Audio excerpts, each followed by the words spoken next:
What's going on, guys? Welcome into Wade's Ventures YouTube channel. Guys, we have a great two guests with us. We have a fantastic show. Can't wait to go over it. It's going to be amazing. First, before we do anything, you guys notice a beautiful backdrop over here. I'm going to have the two ladies introduce themselves. But this is going to be a really awesome show, so stay tuned. It's going to be about an hour long, guys. And I'm going to switch it over to Katie and Vicky to introduce themselves, and then we'll go into kind of today's topic. It feels good to do a live show. Honestly, it's been forever. I always do auctions, but I never get a chance to talk to people, and we'll say hello to some people in chat, so don't worry. And hello to all the lurkers in chat, too, the people who don't comment. All right, let me hand it over to Katie and Vicky, and you guys can introduce yourselves.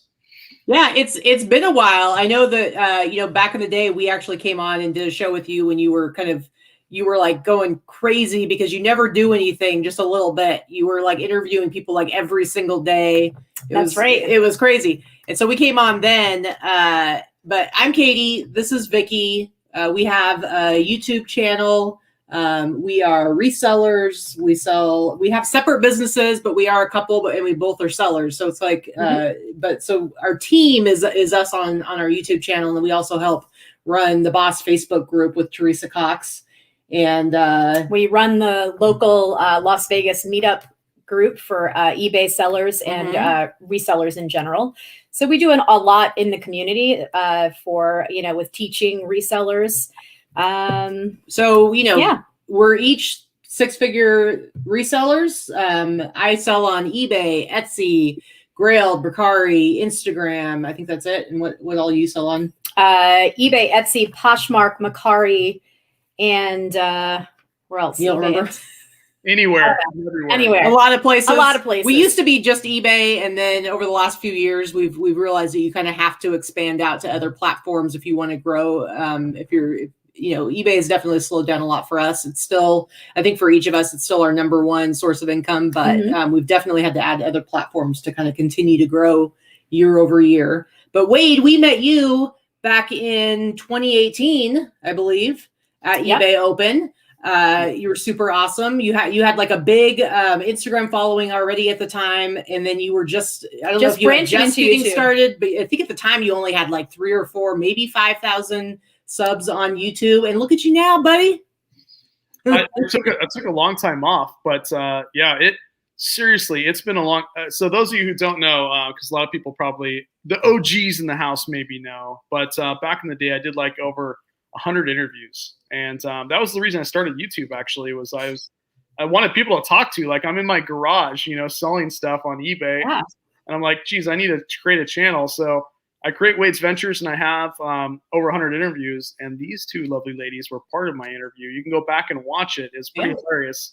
But yeah, I've known you for a few years, more than a few, and then we did meet a couple of years ago. Yeah, last time we saw you was back in early 2019. I'm actually from Oregon, which is where you are, and so we had come back to visit my family, and so we got to come and hang out with you and take part in an event there. That you had organized a reseller meetup, and we had a whole bunch of people there. It was a lot of fun. We got to meet a lot of the Pacific Northwest peeps that we didn't know in person. Yeah, it was a good time. It was super cool. Rita's in the house. And it was funny, guys. A little story, and then we'll get into it. But this was probably like 2 years ago, before they had legalized sports betting in Oregon.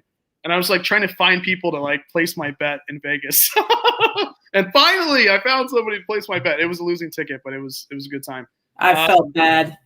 Yeah, it's part of the game.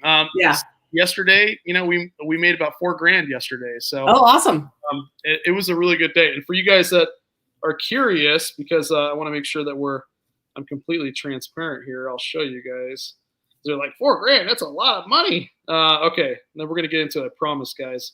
Okay, so it was actually 588, guys. So that's a pretty good day. Awesome. All right, so let's get into this, because guess what? We've got a really cool event that we want to talk to you guys about. Something that's really, really, really close to my heart, because I love events. I love to meet people in person, and I think that this thing is going to be eBay 2.0. It's going to be better than eBay. Better. Because it's more intimate. It's going to be really cool. You guys are going to be able to we're going to hang out with each other. There's going to be a lot of cool people, awesome speakers. We're going to go through the whole list, basically, guys, and go through everybody that's going to be, there at the event. And before we do, I'm going to put in chats both the websites, but more importantly, Katie and Vicky's YouTube channel, guys. So that's what's behind me. They're almost at 10,000. So if you're watching now, or if you're watching this after the fact, go subscribe to them because they're amazing. They just posted a video today. That's their YouTube channel. So go subscribe to them. Seriously. They're also the ones that are putting on the event. Absolutely. Well, so yeah.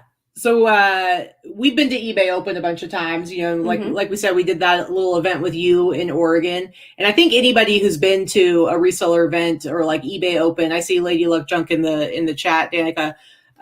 We got to meet her at eBay Open too. And I think anybody who's gone to these events, the best part about it is actually getting to hang out with other resellers. Like it's the networking and just getting to know each other and having a ton of fun. We're all kind of a bunch of weirdos. It seriously is like finally, most of us work from home. It's like you finally find your tribe, right? You get to hang out with people that totally get what you do, as opposed to your uncle who goes, "What are you selling this crap online for? Do you have a real job? When are you going to get a real job? How are you paying your bills? When are you going to get a real job?" We get it, right? So it's fellow resellers. There's something about the energy that happens when you get a whole bunch of us in one room together. Yeah. And it's like for the first time you're at, you go to conventions when you work for corporate or some company, and it's something different when it's like it's your own business and you're excited about it and you want to make it successful because you want to be able to support yourself, support your family. So it's just really, really fun. But I will say, as polished and huge and ridiculous and over the top as eBay Open is every year, when it actually comes down to like the sessions themselves, I've always found them a little bit lacking. I feel like there's never enough seller representation. It's a lot of eBay people from different eBay departments telling you about what's going on here, what's going on there.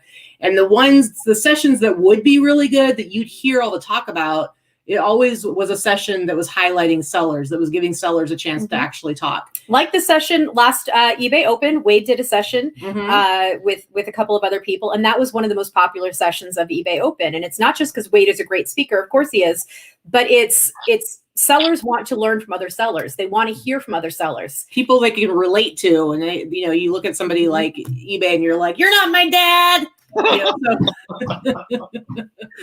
But so we always would like give suggestions, and we submit stuff to eBay and be like, "Hey, we think you should do this, we think you should do that," and they never listened. And then 2020, they COVID, before COVID even happened, eBay had already decided they were not going to do a live eBay Open event. And so we're talking to our friend Teresa Cox, who started the BOSS Facebook group and brought us in as admins. We're good friends with her. And the three of us decided, like, why don't we put on our own event? Like, who cares if eBay's not having an event? We can do it ourselves. And we've been to enough of them. We know how to do this. I don't know where Teresa finds the time because she is doing everything all the time. She's a dynamo. Well, she sent me. So I just got my first Fitbit. So I've been looking at it tracks like your sleep and stuff. And there's like the screen where you can see how many hours you sleep. And she's been like sharing us screenshots of hers. And it's literally like she sleeps, I'm not kidding, like 3-4 hours a night, if that. That's what she's doing. That's how. It's ridiculous. Yeah, she requires a lot less sleep than the rest of the normal human race. I thought I was a vampire, but that is a whole nother level. That's definitely. Yeah. I need like 6. I'm good with 6. She's more like 8. Yeah, I'm a baby. But so we, and maybe we're crazy, but we were like, let's just do our own event. Like we can do it the way that we've always thought it should be. Bring all the elements that we think should be brought to it. Let's do it ourselves. And so last year, 2020, we started the year off. We started putting all these plans into actions. We built the website. We started hyping it. We were like getting ready to launch ticket sales, and then everything shut down. Then the world decided to close for a year. Yeah, basically. Yeah, that's scary too, because these events, guys, they're not cheap. More importantly, they take a lot of time and to get going. And that to put something like that on hold is. And then on top of that, the advertising and just everything. It's we were very fortunate that the venue that we are holding this event at was happy to transfer all of our deposits because they had to close too. They had to close. Yeah. So, they recognized and realized that it wasn't anything we could control. Yeah. So we were pretty lucky. So really it was just a matter of everything having to be delayed. we were able to salvage all the work that we had done so far. And then this year we're like, okay, we're doing it. And so we've kind of jumped right into it. And it's called the BOSS Reseller Remix. And it's basically a 3-day convention in Las Vegas because everybody loves coming to Las Vegas. We happen to live here. And we're bringing together all of our favorite people and all the people that we think we want to see up on stage talking about reselling and sharing it. And it's very, very seller centric. It's about sellers teaching other sellers, sellers sharing and inspiring each, other sellers. And to us, that's what it should be all about.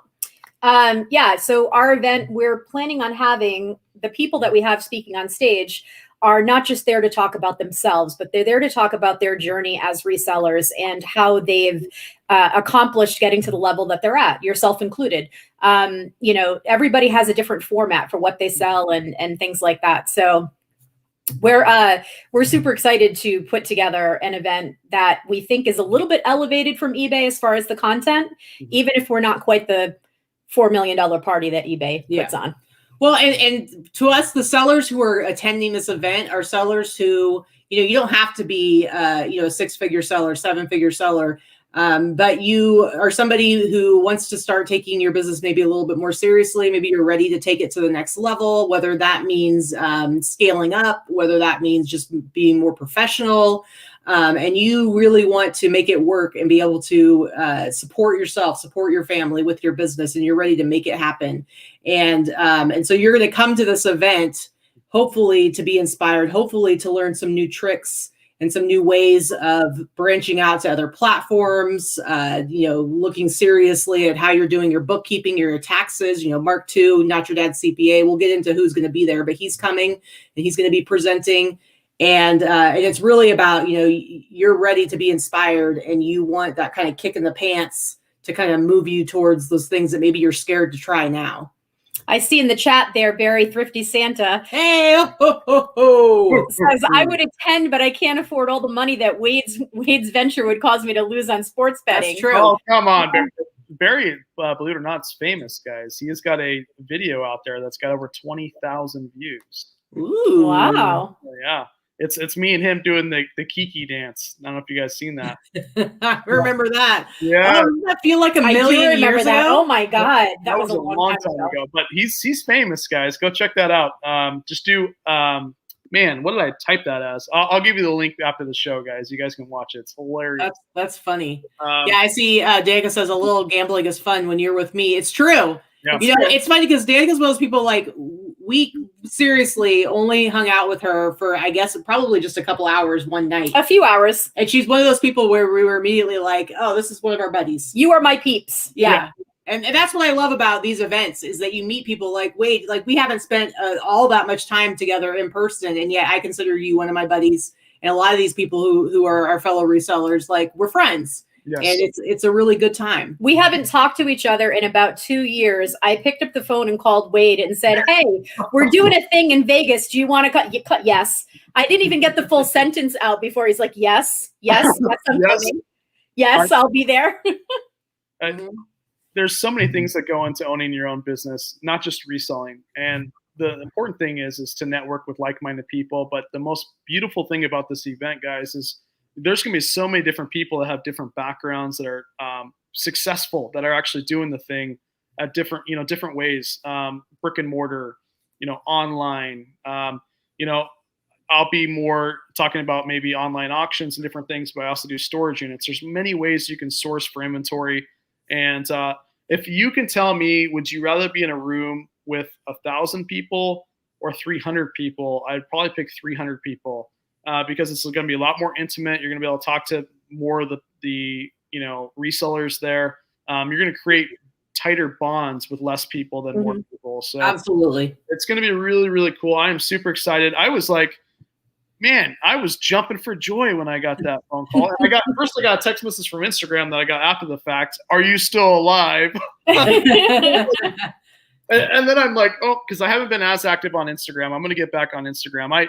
I mean, I could be at 50,000 right now if I, were remotely active on that thing. But I figure you probably get a lot of messages from people that you don't know on Instagram, which when you have a certain number of followers, that's what happens. Mm-hmm. So I assumed that you weren't going to check that or see that immediately. So I was like, I'm just going to text him. I get a lot, yeah. But I mean, don't have to convince your good up boy Wade over here. I'm super excited. And guess what? I'm the lowest on the totem pole because when you see some people on this website, it's no, I don't know. Don't sell yourself short. No, don't. But listen, we're talking about it being more intimate, and honestly, like when we've been working on planning this, we've talked about like what kind of tone do we want to set? What do we want this experience to be like for people? Because we do want people to come and go through these sessions and actually learn some concrete things that they can use to better their business. But some actionable things that they can take away and work with it in their business for sure. But there's also like a tone that we want. There's what we want people to experience. And a lot of that is about giving them a high quality, good time with people who actually care. And that's how we kind of went about choosing the people and talking to people and asking people who we wanted to come and be speakers such as yourself, Wade, because it's people like you where, anybody can come up to you that doesn't know you and you are going to pay attention. You're going to be kind. You're going to give them your attention and you're going to treat everybody with respect and have fun with them. And I feel like, we have the opportunity because it's a smaller group of people where we can make sure that everybody is heard. Everybody gets to have their time to speak to all of us, all the people that are going to be a part of this. And I think it's going to make everybody go home and they're going to be so jazzed about their business, but they're also going to feel really, really good about the experiences they had with other people. Yeah. Yep. Yeah, I definitely think that, like Katie said, setting the tone and with the caliber of people that we have included in our event, a lot of it is because these are not just our friends, but people that we respect that are also our coworkers, right? And they're people that we respect your business acumen, but we respect you as individuals too.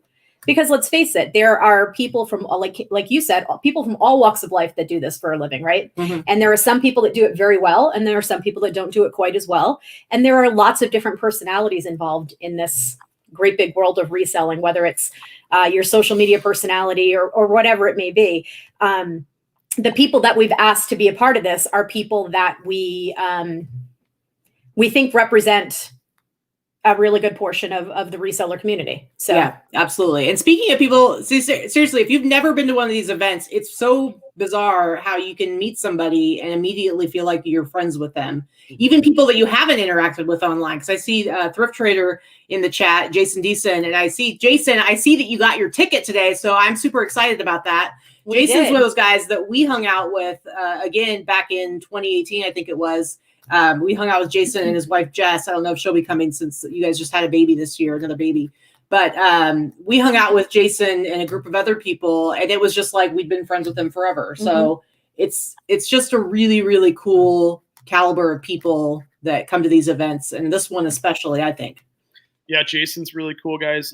Remember, last eBay Open, and even the one before that, I had business cards, and they came with a phone number. So you meet these, really cool people, and a lot of people text me, call me when they need help. I love helping with social media.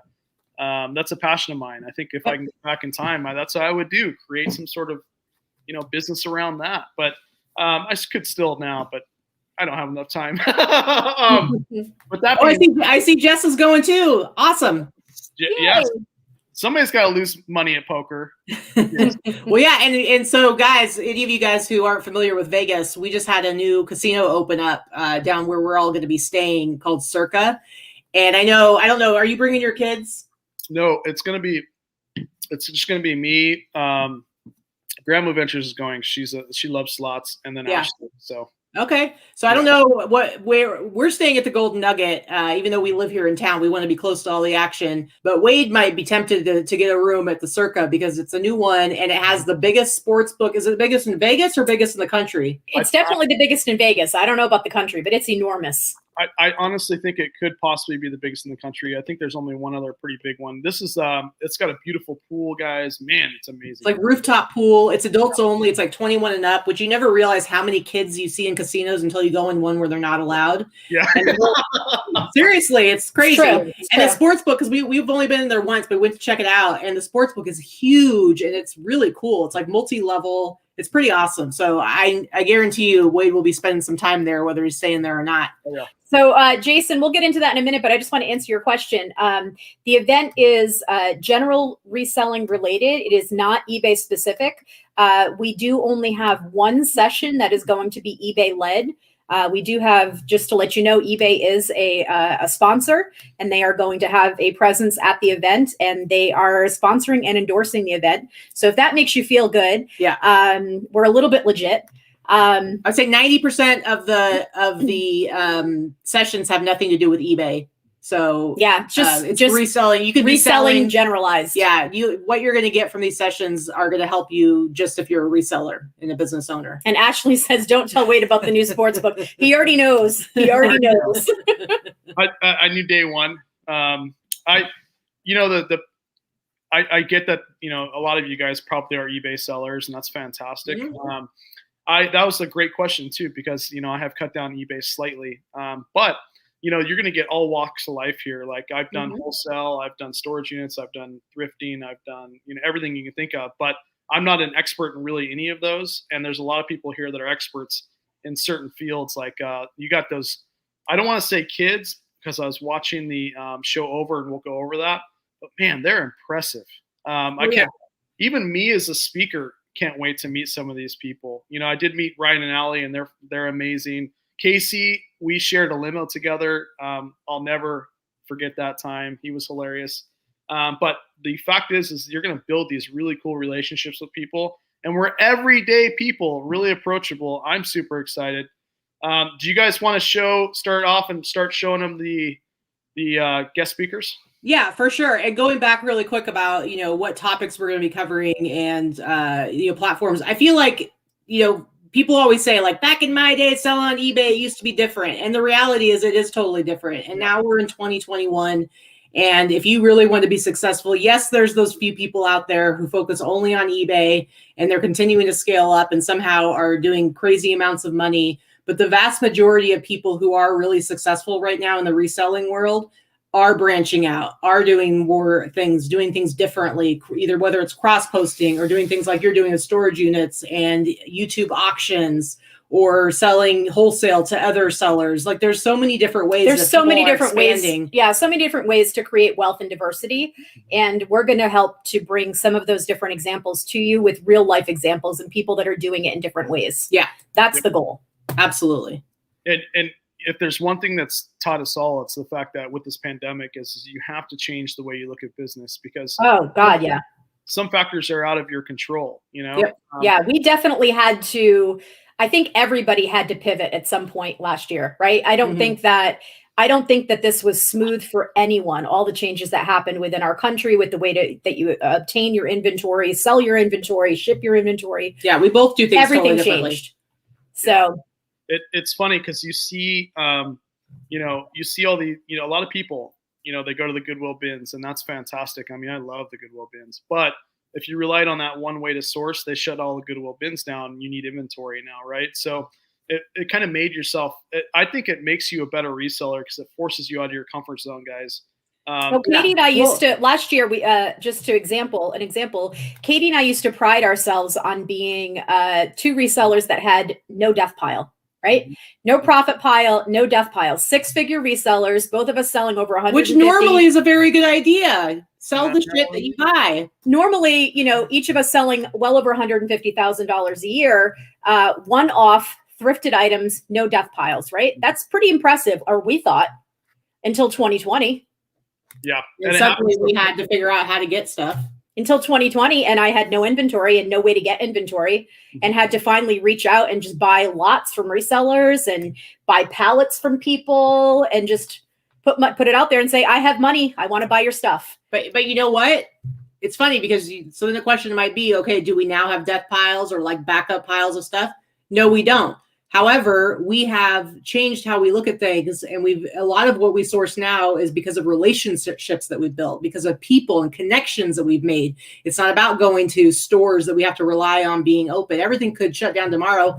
I pray it will not, but both of us separately with our separate businesses would still have places to go to get everything that we need to be able to resell. And it would not affect our businesses in that perspective. Yeah, and I'll make one last point, and that's a huge point. That's really good. And the one thing that also makes sense too is, I really think that people should, you don't have to be this big YouTube channel or this big, Instagram or TikTok. However, you still want to like start social media and be social, because that's the way we're going. And if something does happens like this again, you'll have that, backbone of people that you can go to get help from, or you have so many opportunities. The Vicky's got a constant source right now that she got because of a friend who's also a seller who we met because of eBay Open, and he connected her to a source. I have my source. My main sources are because of people I met through reselling and social media. And I know just recently, Wade, you do some wholesale stuff, but our friend Crystal, you had some clothing, and so you just called her up and said, "Hey, I've got this big batch of stuff that I don't want to deal with. Let me sell it to you." And you guys know each other because of networking, because of becoming friends, because of knowing each other through social media, through reselling. So I think there's kind of a theme here. Yep. And those connections are important. You can't just isolate yourself and be like, I'm just going to do my thing and I'm not going to talk to anybody else. So many more opportunities are going to open up for you. When I was in, I think I was like 7 or 8 at the time, I made my own pillow, guys. I sewed my own pillow, right? It didn't look pretty, but I sewed my own pillow. Well, the pandemic hit and there was a mask shortage everywhere, right? And I'm thinking, how am I going to get masks for the fam? And she was selling masks. And so I reached out to her and she sent me some masks because she was sewing them, right? I guess my point is it's just you meet so many really cool people, and I can't wait for this. Because I need to get out in the world too, guys. I haven't had an event in a while. I'm a little hermit now, so I need to get out. I think we were all kind of hermits a bit last year. Yeah. Yeah. And this year is the year that we're making up for last year. Yeah. So absolutely. Do we want to get into? Yeah. We want to get into the resell. What's happening? Let me go ahead, and I think I could share my screen here. All right, before we do, or you can share it, but I'm going to put Katie and Vicky's YouTube channel in. Guys, go subscribe to them. Plus, they'll probably give you updates on the event that we're going to be doing. Link is in the chat, okay? We're always updating the website, but really, if you want to keep on top of what's happening, you should follow our Instagram at BOSS Reseller Remix. And that's where I'm making posts every single day. And it's also super cool for, even if you're not going to go to the event, we're building it as an account that is really just for resellers to come and interact with each other. So, all right, I'm going to go ahead and share this. I don't know how it'll come up, or if you have to, I think you have to pop in. I haven't done a live show in a while, guys. Let me see. Oh, right, perfect. There you go. All right. So this is the website. So we're doing the event in October, which for anyone who's come to eBay Open, it's always in July, and it is when it is so crazy hot. Yeah. And there's air conditioning, but you try to go outside and it can be pretty miserable depending on how humid it might be at the time. July in Las Vegas is 115 degrees and it is not pretty. Mm-hmm. But it is also very inexpensive as far as bringing a huge convention into town, which is, I'm sure, why eBay does it. But this is a much smaller scale conference, so we're doing it in October, where there are human temperatures that people can actually enjoy going outside and not fry. Absolutely. October and April are actually the 2 best months out of the year in Las Vegas as far as temperature. The pools are still open through November 1st, and it's a good solid 80 degrees every day with no humidity. Yep. It's beautiful. So it is in the middle of the week. It's a Tuesday through Thursday, the 19th through the 21st. And that might seem, maybe you'd rather have it be on the weekend. But let me tell you, coming into Vegas, you're going to find that flights are cheaper. You're going to find that hotel rooms are cheaper when you're not coming on a weekend to Vegas. And especially just dealing with the craziness in the airport here. You'd rather be coming in the middle of the week than on the weekend. And it makes it a lot easier and more affordable for us to put this on. But anyway, so that's when it's going to be. Let's see. What should we jump into? What do you want to get into first let's just say right off the bat, what people want to know, how much does it cost? So it's $295 for 3 days. And what do you get for that $295? You are going to get, that is not only your ticket entrance to the event itself, but obviously you're going to have coffee and beverage service throughout the day. We are not providing meals, but we will provide on the last night, you are going to have a huge party where there is going to be a band and a DJ and a red carpet and professional food. photography, and it's catered and totally catered, cash bar. It's gonna be super fun. And like Vicki said, so Tuesday's a half day. We're going to get into the schedule, but Tuesday, people are going to get there at noon to start registering. And there's going to be like a welcome session, and there'll be a couple of regular sessions. But it's just going to be a half day. Wednesday and Thursday are full days. And while we are not providing lunch, like Vicki said, we are doing beverages, coffee, water, soda, snacks throughout the day. We are going to be bringing in food trucks. We decided rather than try, have everybody leave and try to figure out lunch, or, us try to pay to have like a mediocre sack lunch that a lot of times you might have at a convention. We're actually going to bring in some really cool, like gourmet food trucks, like 5 or 6 food trucks. The venue where we're at has this awesome space for it with an outdoor eating area and everything. And so it's going to be really cool. We're going to make sure there's affordable options. So it's like budget $20 for your lunches between the 2 days, $10 for each day, and you'll be good to go. And so I think that's actually going to be super fun. Food trucks, party, red carpet. I mean, come on, guys. Yeah, it's going to be, and that's not even the content. Yeah, and you have the content, and you have the access to all the people, all the awesome people that we are going to have presenting and speaking. Like Vicki says, eBay is one of our sponsors. They are going to be sending some people there. We don't have all of the details quite yet, but I know some people do like to be able to make that connection with eBay if they are big eBay sellers. We will have a few eBay employees there, and we have been told, now this could change because it is eBay, right?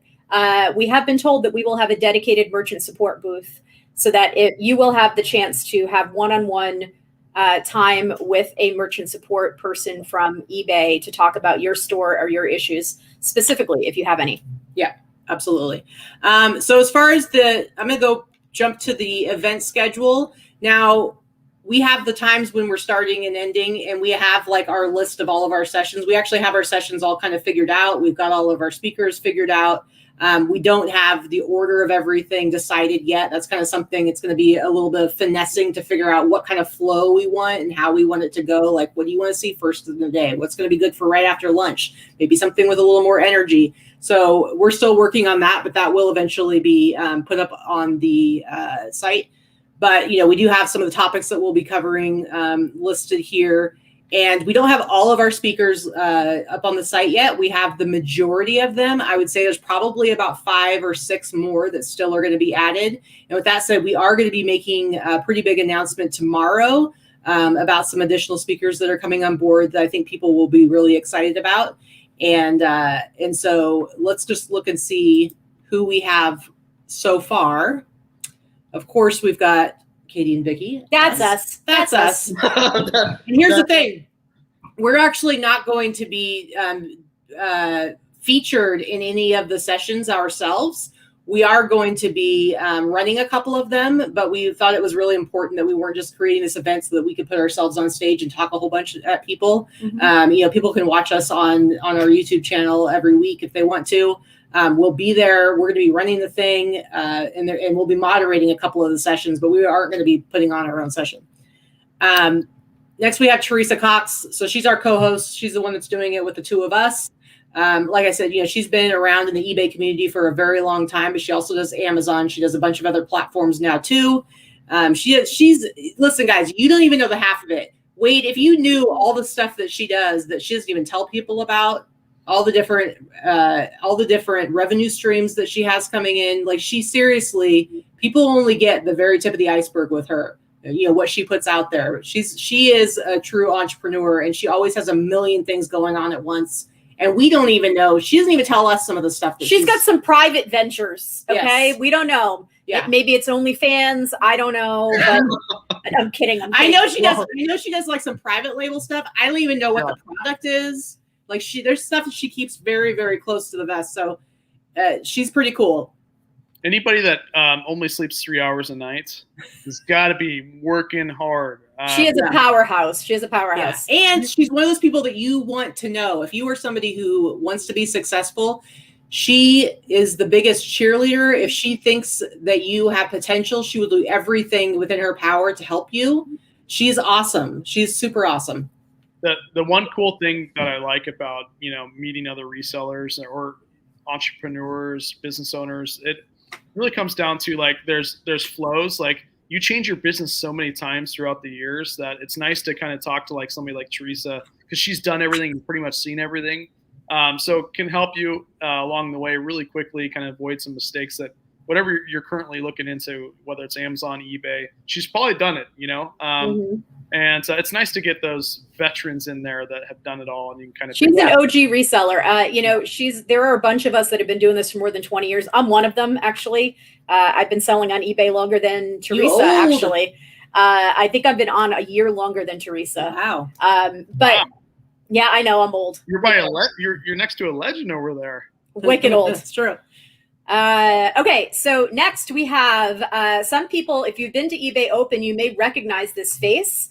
Dominique Collins used to work for eBay, and when they had their big reshuffle about 2 years ago, she was one of the casualties. But fortunately for us, we stayed friends with her because she's fantastic. And if you happen to see her speak or lead any of the panels at eBay Open, she is an extremely well-spoken motivational speaker. And she is going to be the MC for our event. For all 3 days, she's going to be helping to introduce people and keep the energy up and interview some of the panelists. Yeah. And I was talking earlier about setting the tone, and the reason we brought Dom on, and she was going to do it last year too. We were a little worried that she wasn't going to be able to do it this year, just because you never know what somebody has scheduled in their year. But she was all for it, and she's the only one that we could think of that would be able to successfully kind of kick the event off and really set that tone that we want to have. Because I know, like, when we would go to eBay Open, like I remember back in 2019, the last eBay Open that happened, it was like you had to stand in line to get a chance to talk to her, because everybody wanted to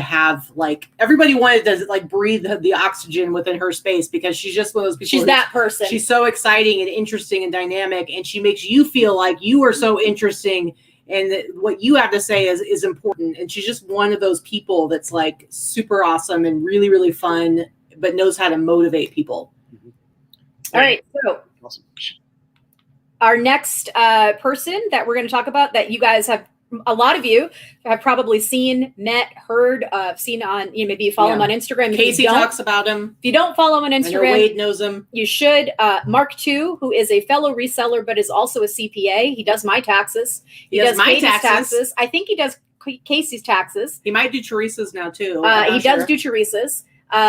He is the be all and end all as far as a reseller CPA. If you have tax questions about your business, no matter what level you are at, he knows how to answer those questions.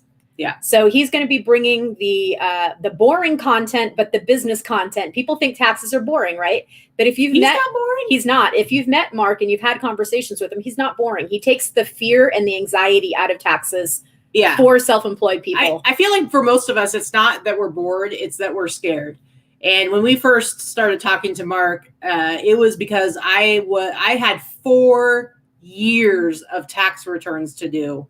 And, I had like my last year, I was like actually employed by a company, and then my first few years of reselling. And I just, I was really doing well with reselling, but that was the one thing. It was like, I was scared to even try and tackle it. And then, it's one of those things where you keep putting it off and putting it off and putting it off, and the anxiety builds, and you feel like kind of a failure because you haven't dealt with this really big thing, this really big monster in the room.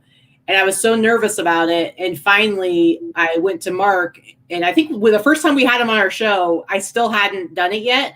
And I was kind of bringing him on to like put it out there. It was like, I'm going to make our audience hold me accountable because I need to get this done. And he helped me. And it was like the weight of the world came off my shoulders. It was nowhere near as painful as I thought it was going to be. It made me kind of want to kick myself and be like, why did I wait so long? But he seriously helped me get my business back on track so I could feel good about my success and not have to worry about that part of it. It's only human nature to do things that you're not looking forward to, or the things you don't like last. Right. I feel like the people that go to this event, Mark should be one of the first people you talk to, get it out of the way and learn how to do your taxes.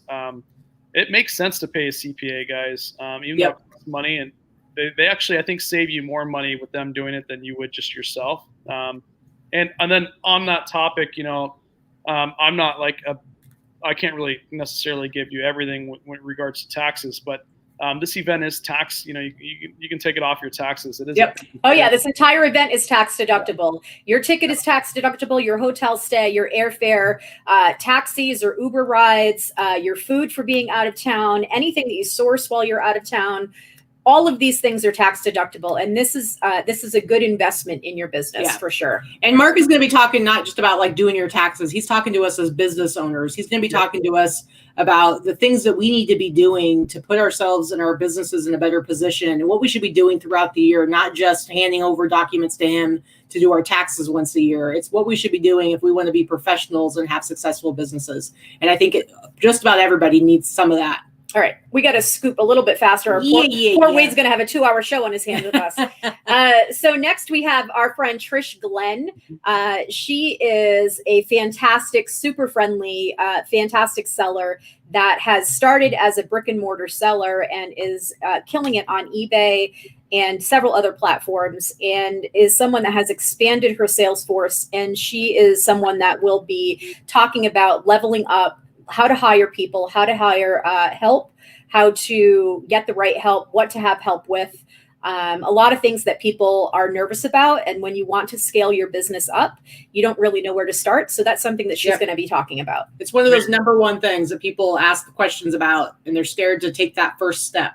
Okay. I've had a couple of different helpers work for me throughout the years, and one of them is in the chat. And I have to tell you, I hope my first helper is not watching this video today. But Crystal, Rosie's Closet, is one of my listers, and she's my lister, and she's fantastic. And I could not run my business without her.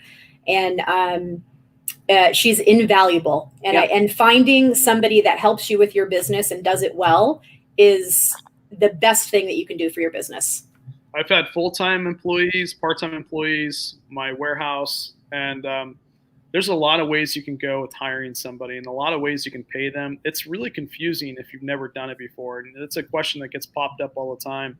I'm glad we've got her because I may even have some questions. I mean, there's a lot that goes on with, hiring somebody. Rosie's amazing, guys. Seriously, she's really cool. But yeah, I've never met Trish, I don't think. But you'll love her. You'll love her. She seems like somebody that's such a huge topic, and that's like a whole nother day of just talking about employees and getting help for your business. So that's awesome. She's coming. Yeah. Okay. So next up, of course, we've got Casey Paris, Rockstar Flipper. Who is that? Who is that gentleman?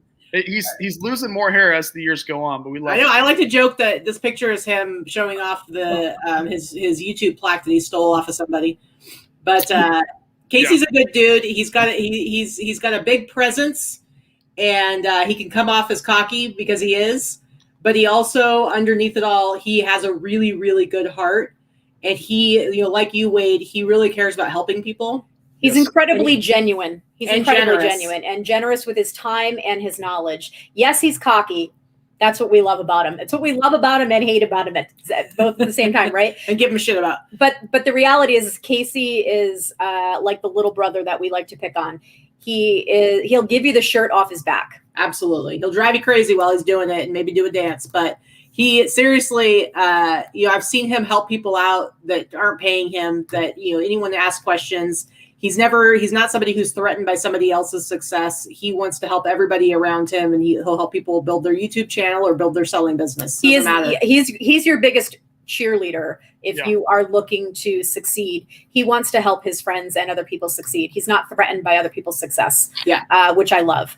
And so he's going to be talking about different types of diversifying income, sourcing and wholesaling and things like that. So something that a lot of different people want to do. How do you wholesale? How do you get into wholesale? How do you bulk buy? Where do you find sources? How do you vet these sources? Yeah.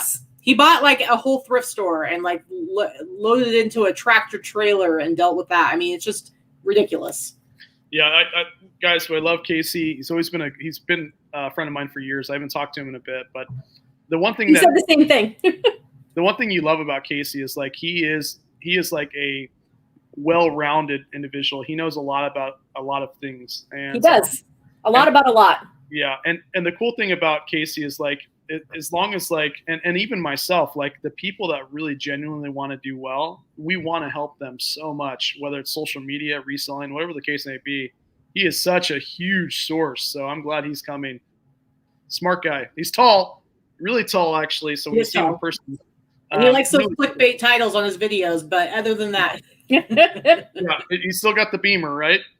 Probably. I'm sure. Yeah. Probably still yelling at people for parking wrong. Oh, that was my favorite show, and I was super, super sad when he stopped doing that. Who's this handsome guy? Hey, look at him. That look at that guy with the eBay hat. You know, that was 2 years ago, guys. Do I look any different? Nah, you look about the same. Your face looks a little skinnier. Yeah, it's all the working out I do. There you go. There you go. Yeah. So I know that when Vicky had called you to talk, you were a little bit concerned. You were like, I'm not really doing as much on eBay as I did in the past. And you were worried because you were kind of thinking we were doing an eBay event. And the reality is the reason we wanted to bring you on, not, other than the fact that we love you and we think that you will bring so much to the event, just your personality and the way you are with people. But the reason we wanted to bring you on is what we were talking about: expanding, trying different things, looking for different ways to build wealth, to bring in revenue. And we think like, your whole storage, how you go after storage units, doing your YouTube auctions. Like there are a lot of people who, what you were saying about social selling, selling on, people are using Instagram now, they're using YouTube, they're selling to people. It's not just about somebody going and clicking on a button and ordering something from a person they don't know. Yeah. And so it's different, it's growing, and you do it really well. Yeah. A lot of people don't know my background, guys, but I worked, so before I was before I went full time, I worked for T-Mobile, and I didn't work out of a T-Mobile store. I was actually the guy that went in there, and any company that had over 1,000 employees, it was my job to bring them over to T-Mobile. So I worked with a lot of big companies, like Columbia Sportswear was my account, Nike, I own that account, some really big accounts. And long story short, I started doing reselling and social media, and you don't want to build somebody else's dream, you want to build yours. And ultimately I left. But the reason I bring that up is my job was like procuring businesses to come over to T-Mobile and use our service. And so I really use that for wholesale and a lot of different factors that go into my business. And so I'm really good at like figuring out ways to source and get inventory. But more importantly, storage units is my passion, and social media is too. So I'm just super excited because I'm kind of like Casey. I know a little bit about everything, not a lot about everything. So it's going to be fun. All right. So moving on, we've got Sydney. She's in the chat. I saw her. She was in the chat earlier. Yep.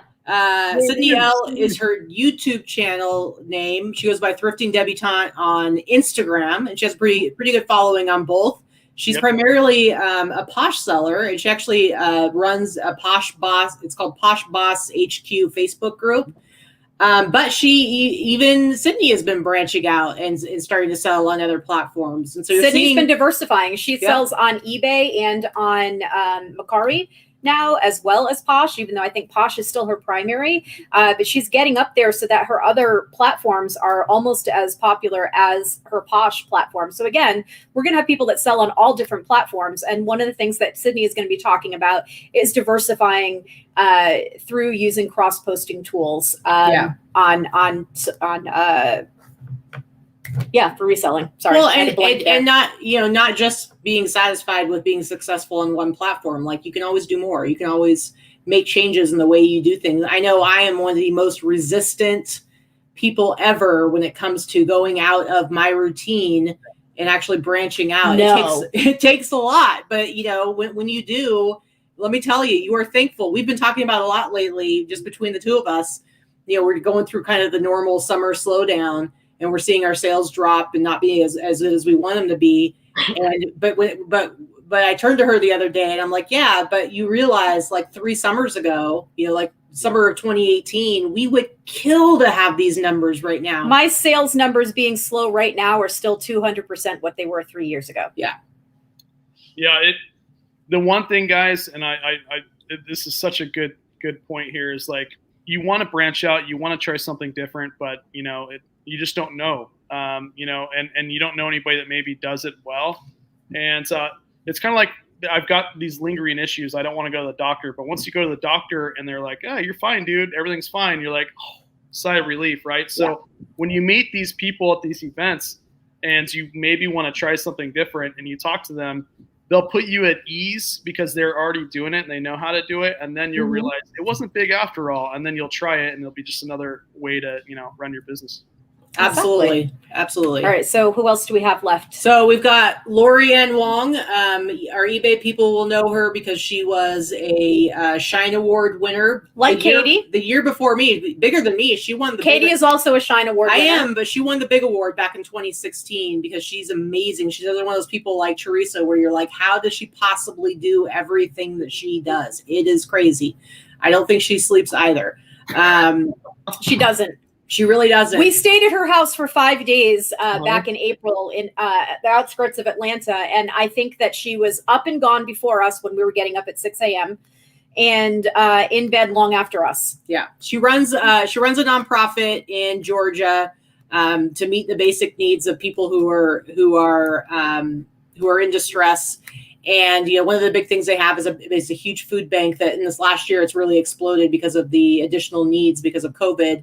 And one of the big ways that they bring in revenue is they have a thrift store. So they have an actual brick and mortar thrift store, but then they also have a really big eBay store. And that's how, so they actually have donations. She has a whole team that puts listings up on eBay, but then also they have a program that I think they're in the third round, I think of it, where they have kids learning how to build their own businesses by opening eBay stores. And she's actually teaching like these entrepreneurship classes for these kids who are setting goals, selling shoes, selling whatever it is that they're excited about and actually making money. It's really, really, really cool. So we're bringing her in because she's just somebody who always inspires us. And she's another one of I swear this is a common theme. She's another one of those people that when you're with her, you feel good. She makes you feel good. She lights up the room. She's so sweet. She's so kind. And she's inspiring, and those are the kind of people that we're bringing. She's very generous of self and time, and she's just fantastic. Those kids probably gain more from her than they do their own, school in terms. I don't understand why we don't teach kids more entrepreneurship. I know. It's super cool. Okay, so next we have Star Bryson. She is Flippin' Hippos, also one of Casey's business partners. They do their wholesale together with her partner Keith, and we just wanted to bring her in because we feel like the reselling family isn't complete without her, and she's a heck of a lot of fun. And we're bringing her in as somebody. One of our panels that we're going to have is a community panel, and so we wanted to have her represent kind of leading groups within the community. She has her Facebook group, and we have our BOSS Facebook group. She has her Flippin' Hippos group, and her Flippin' Hippos group is very similar in kind of tone as ours is. It's very supportive, very positive. A lot of newbies, and there's no such thing as a bad question, and she doesn't allow any crap in her group. And much like us, there's no negative people are allowed. No negative comments are allowed. They get booted real fast. That's just not the type of group that we want. We keep our group small, somewhat by design, for a reason. Yeah. No drama, right? No drama. Exactly. No drama. So Star is going to be one of the people talking about community, and we're going to have people that represent all different types of community and what community might mean in the reseller world. Yeah. And again, she's in business now with Casey, who she met through reselling and the reselling community through social media. And because of that, all three of them have been able to grow their businesses and become more successful. And not only that, she's picking up and moving to live closer to Casey. I think she's gone too far. That's a bit of, I don't know if that's a good move or not, but whatever. We'll see. Yeah. Well, she's amazing. She did lose her plush battle with me. I don't know if you guys. Oh man, we did a video on that. She did lose that the sourcing plush battle, but other than that, by the way, her husband is amazing. He's really cool. Apparently she swears we met him, but I don't remember meeting him. We apparently were in the presence of him, but we just didn't know it. The same year that we were hanging out with Jason, at one point we may have been near him. I don't know if we were. I'll have to see him. I'll have to lay eyes on him and see if I recognize him. But apparently he was incognito. Yeah, I had way too many drinks, and then I asked him. I was like, "Hey, do you drink?" And he said Mountain Dew. So keep the Mountain Dew coming. You know, I was getting drunk on Mountain Dew. It was hilarious. But Star, again, one of those people that like have been around and know what she's doing. I mean, she sold plush, pretty much jeans. I mean, everything. She was selling remotes. By the way, wholesale remotes that they got from Oregon. Yeah. She's way cool. She's way cool. Yeah. Pretty cool. All right, so let's keep going. Keep going. Next up, I think you were talking about these guys earlier. These kids, Jesse and Austin Smith. So their mom actually started on eBay back in the 90s. Now these kids, they're 23 and 25 today. So they started helping their mom when they were like 4 and 6 years old. They started, Jesse started his own store when he was 12, and then they started their own brick and mortar, I believe, in 2017. They just had their 4-year anniversary. They built a really big following on Instagram, and so they're kind of going to come and talk about their journey. I think it's pretty inspiring to see these young kids who have been so successful. Each of them bought a house this last year for the first time. I'm like, I was not doing anything productive in my 20s. And these guys are killing it, and it's insane. And they've got probably like 75% of their business comes from their Instagram, and people coming into their brick and mortar store. Maybe 25% is eBay. Mm-hmm. They do sell online, but most of their stuff is done through Instagram sales or their brick and mortar store. Yeah, and they have a Shopify. All their people who come to them through Instagram, they send them to their Shopify site. So that's another thing. Their main source of income is really through their Shopify. Yeah, and they're our local buddies. Katie's more than mine. She's in there every week hanging out with these guys. And they are one of her biggest sources in Vegas, and she has no problem talking about it every single week. We have a great partnership. They sell, current and vintage streetwear. Jesse's like all about the vintage stuff, and Austin's all about the current stuff. So they keep me young, you guys. They teach me all the cool words. So part of this particular panel is Katie specializes in men's vintage streetwear and men's vintage stuff. So part of this is that this is going to be a panel talking a lot about that type of hype wear. It's a whole genre in and of itself. And she'll be talking with Jesse and Austin, but also our next person who is on the other end of the spectrum, Barry Tubwell, Afro Vintage. He is another seller here locally in Vegas that sells using Instagram. He came up to us because he followed us on YouTube. Early 2019. He came up to us at an estate sale, and we became friends. And he started watching YouTube videos back in like 2018 and started selling stuff, and then got into streetwear and stuff like that. Started watching our shows and learned more about like how to identify vintage t-shirts for me. And so it all came full circle because he's actually the one who introduced me to the boys from Yesterday's Fits.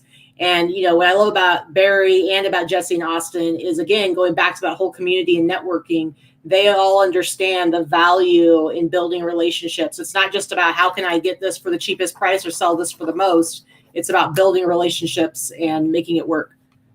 All right, and sourcing opportunities. Does he have an afro like that? Oh yeah, he does. All right, so next we're going to try to wrap it up quickly here for you. Sorry, Wade. Oh, you're fine.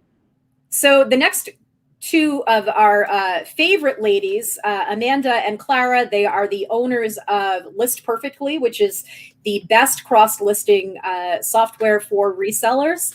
They're not only our friends, we are very early adopters of List Perfectly. As a matter of fact, I've been using it for 2 years now this month, and they've been selling it for just about 2 years. I do believe I was like their 40th sign up in all. I held out until they added Grail. She held out another year. I wanted Grail. But anyway, not only these ladies coming, but they're going to be leading a panel. They are not going to be there just doing a List Perfectly commercial, because I think a lot of us have done this and seen this by now.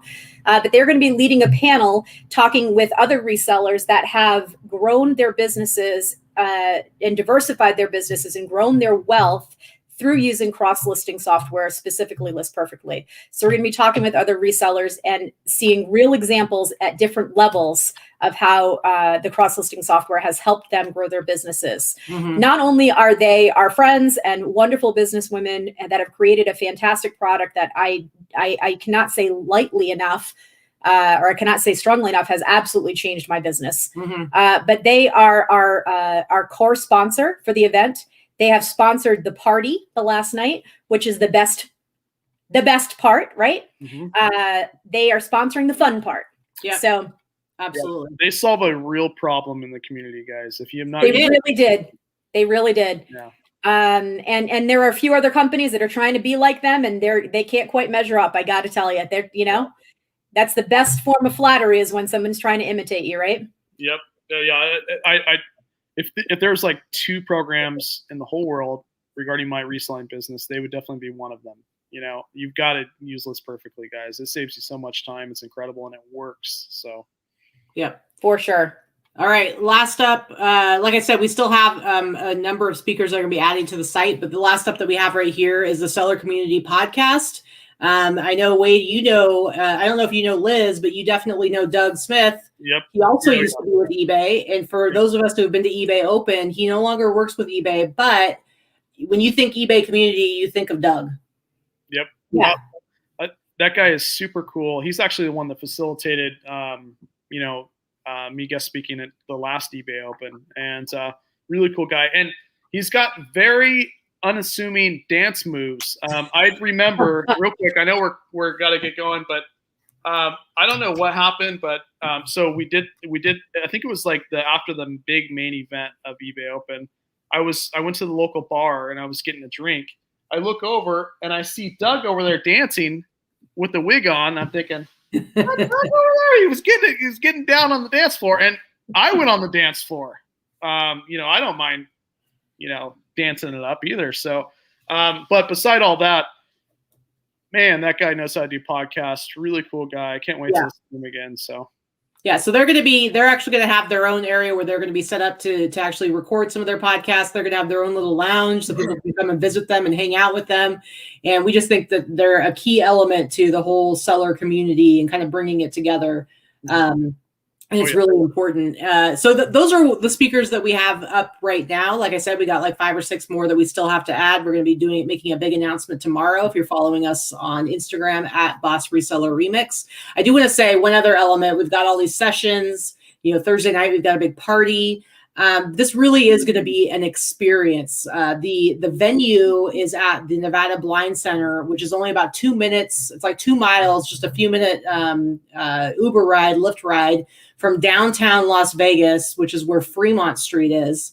So it's super close to Fremont. So that's where everybody's staying. That's where Circa is. That's where Golden Nugget is. The D. I don't know what some of the other hotels there. We've got some links on the Fremont website. Hotel.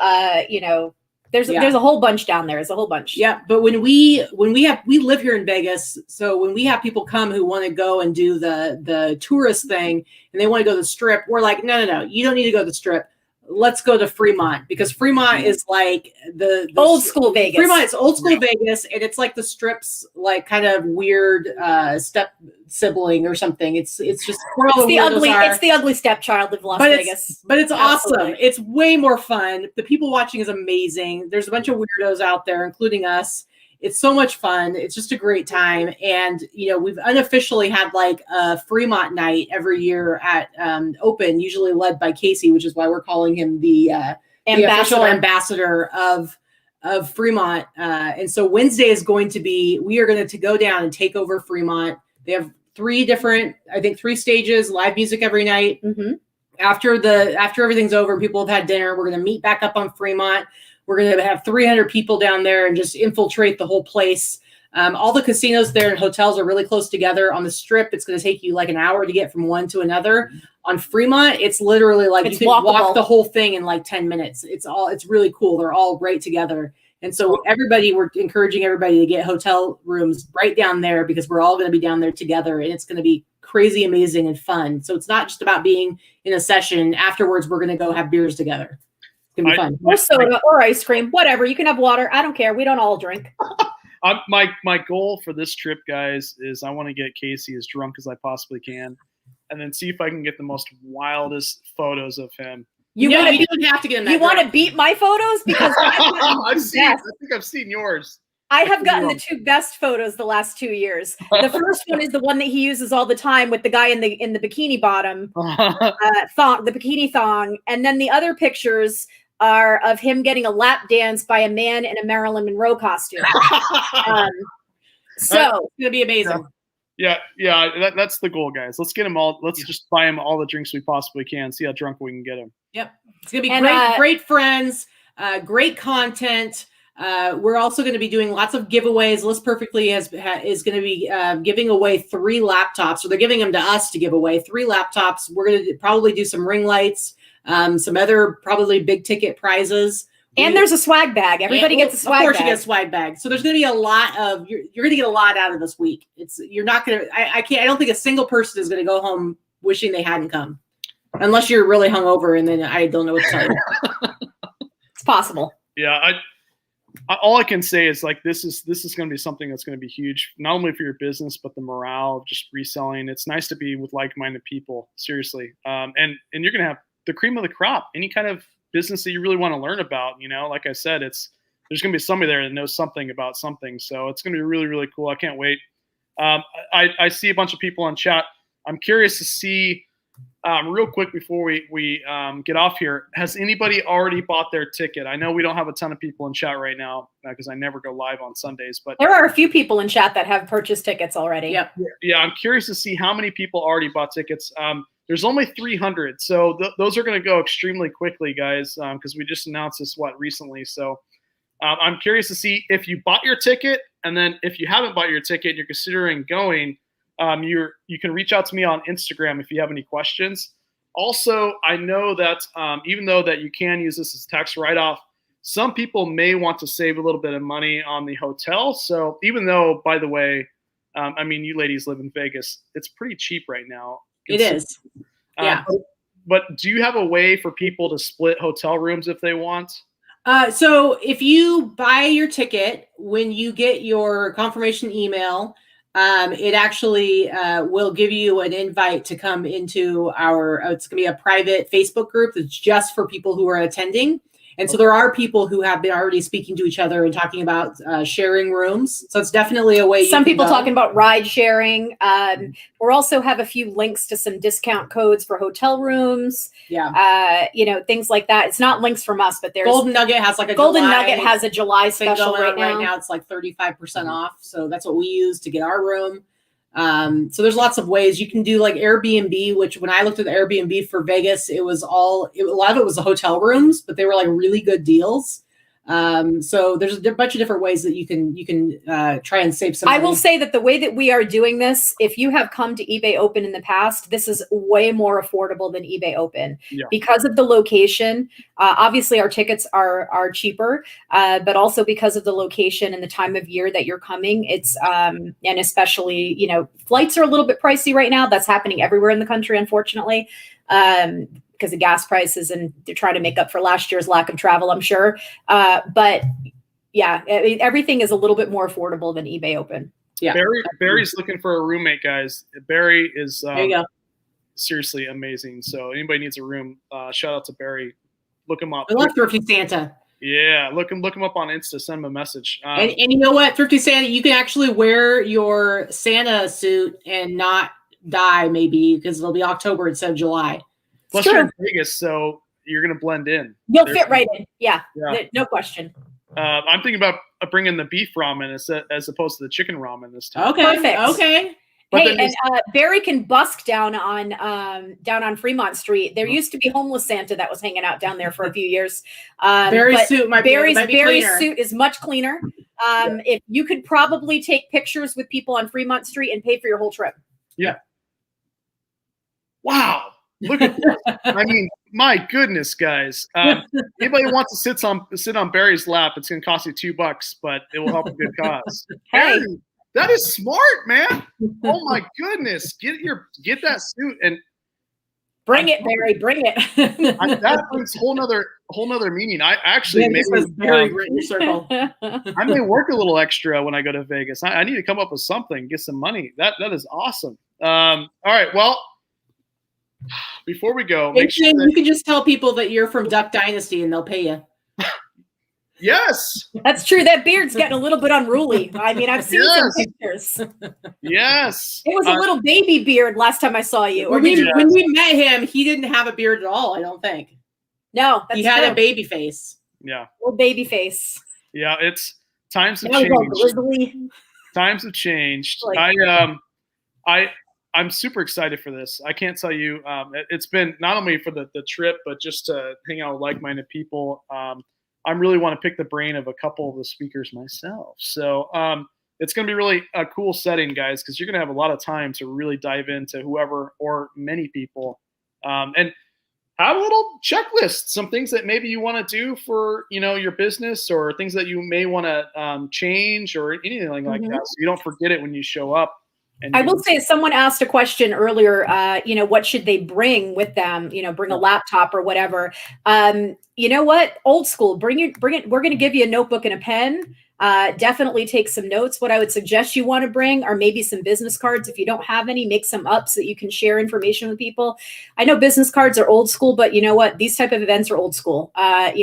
Business cards always help you keep in touch with people, especially if you have your store name, your name, and a picture on it. People can associate your name with the picture because they can remember who it was that they met. So if you don't have business cards, go to Vistaprint and print them out for $20. Bring them with you. I always give my I used to go garage sale hunting all the time, and even if they didn't have anything or was picked over on the last day, I'd give them my business card. Me too. And it's like, hey, before you do your next garage sale, give me a call and I'll come over. You may not have to set it all up, and then you can cherry pick. You're right. Right. Surprised. But I'm just so glad that something like this is happening right now. It's going to be so cool. Hopefully, you guys, if you're on the fence, message me on Insta. I promise I'll respond. Just put reseller mix or something in there, and if you have any questions, let me know, and I'd love to answer them, because I think that I had so much value out of eBay Open, but I think I'm going to get way more value out of this. It's going to be a lot more intimate, more time to talk to people. It's hard sometimes when you go to an event and it's got 2,000 or 3,000 people, because what you find is you have these mini groups that kind of do their own thing, and you really don't have that time, where this is going to be 350 people or so. And you're going to really have time. It's going to be our own group as opposed to. And the good thing about this is you're not going to feel like you're going to miss sessions, because the way that we're running this is that all of the sessions are in one room session. And then there are breakout rooms for people to do networking, talking, chatting. If you need to skip a session, you want to skip a session, you want to have some private conversations or smaller groups to break out, that's where we're going to have separate rooms in the event center. So you're going to be able to be a part of everything that you want to be a part of. Yep, and it's in a cool place. We didn't talk about that, but it's maybe very cool a little bit. But it's a really, really cool venue. So if you go to the website, you can poke around, see the venue, see what it looks like. They also fund their mission with an eBay store selling electronics, and they recycle, do recycling of electronics, and they make a crazy amount of money with their eBay store and with their with the recycling stuff, their scrap. It's insane. So if you're somebody who wants to scale up, I mean, you think they're a nonprofit and you think you wouldn't learn anything from some nonprofit who's selling on eBay, you would be wrong, because you would be super impressed and inspired by how they run their business. It's crazy. There's so many different ways you can sell online. It's nuts. It really mind-boggling. And right now, it's the perfect time to get started if your guys are in chat and you're just more watching the channel to watch my videos. But if you're looking to resell, this would be a great start. Yeah. It would be. Yeah. I want to just answer Danica's question real quick there. Danica, we do not have extra tickets for guests for the party. The only reason why is this venue we have a limited capacity for the venue. It's actually for the party itself, our capacity is 320, and we're only selling 280 tickets. The only tickets we have held back are for speakers and for vendors. So unfortunately, we've been asked a few times. It's just the venue's too small. Maybe next year we'll go bigger if this goes well. We'll see. It's just not an option here. Or have the party in a different location, which is what eBay Open's done in the past. But yeah, we just can't. This year, it's all about keeping it simple. Keeping it a smaller scale, because we just want it to be super successful. And so we're really being careful and deliberate about how we do everything so that we could be as successful as possible this year. And hopefully next year we can take what we've learned and figure out ways to make it even better. Pirate, are you going? We talked about this a couple days ago. I'm trying to get Pirate to go. Jack Locker Nuts, I want him to go. He's a pretty busy guy, though. We'll have to see. This is such a cool opportunity. So I appreciate everybody that came in today. I know that I never have done a live show since probably like a year on YouTube. especially on a Sunday. So appreciate everybody that come through here. And then also, if you're watching this after the fact, make sure you go subscribe to these two ladies. They're amazing. They're on my TV right now, and I'm subscribed, right? I liked your latest video, turning 566 into $5,126 resell. So really cool stuff, guys. Thank you so much for joining. Thanks for having us. We appreciate it. Questions, put them in the comments. I will. I'll respond to them in the comments if you have questions after the fact. All right. Oh, poor little Chip is going to be watching us through the fence. Listen, Danica. No. Chip gets to play with us on Wednesday night, and the party after the party. Who says we're going to bed? Yeah, That's the thing. Everybody's staying downtown for the whole thing. So as soon as it's over, we're just going to be right back on Fremont again. Yeah, we're a bunch of party animals. You're going to realize that really quick. It was random last before we went to the big party at eBay Open 2 years ago or whatever. I text Casey, and then all of a sudden, like, the chain just continued to grow, and soon we had this stretch limo Hummer. That's right. I mean, you just never know where it will go. Okay, you don't never know where it will go. So it was fun. A lot of fun. Well, we're looking forward to meeting a lot of new people. I know that there are a lot of people that purchase tickets that we already know and love, and we're grateful for the support. But there are also quite a lot of people that have purchased tickets that we don't know. My phone, I'm like, who is this? Do you know this name? Do you know that name? It's like, who knows? Maybe we know them, but they go by a different name on YouTube. Who knows?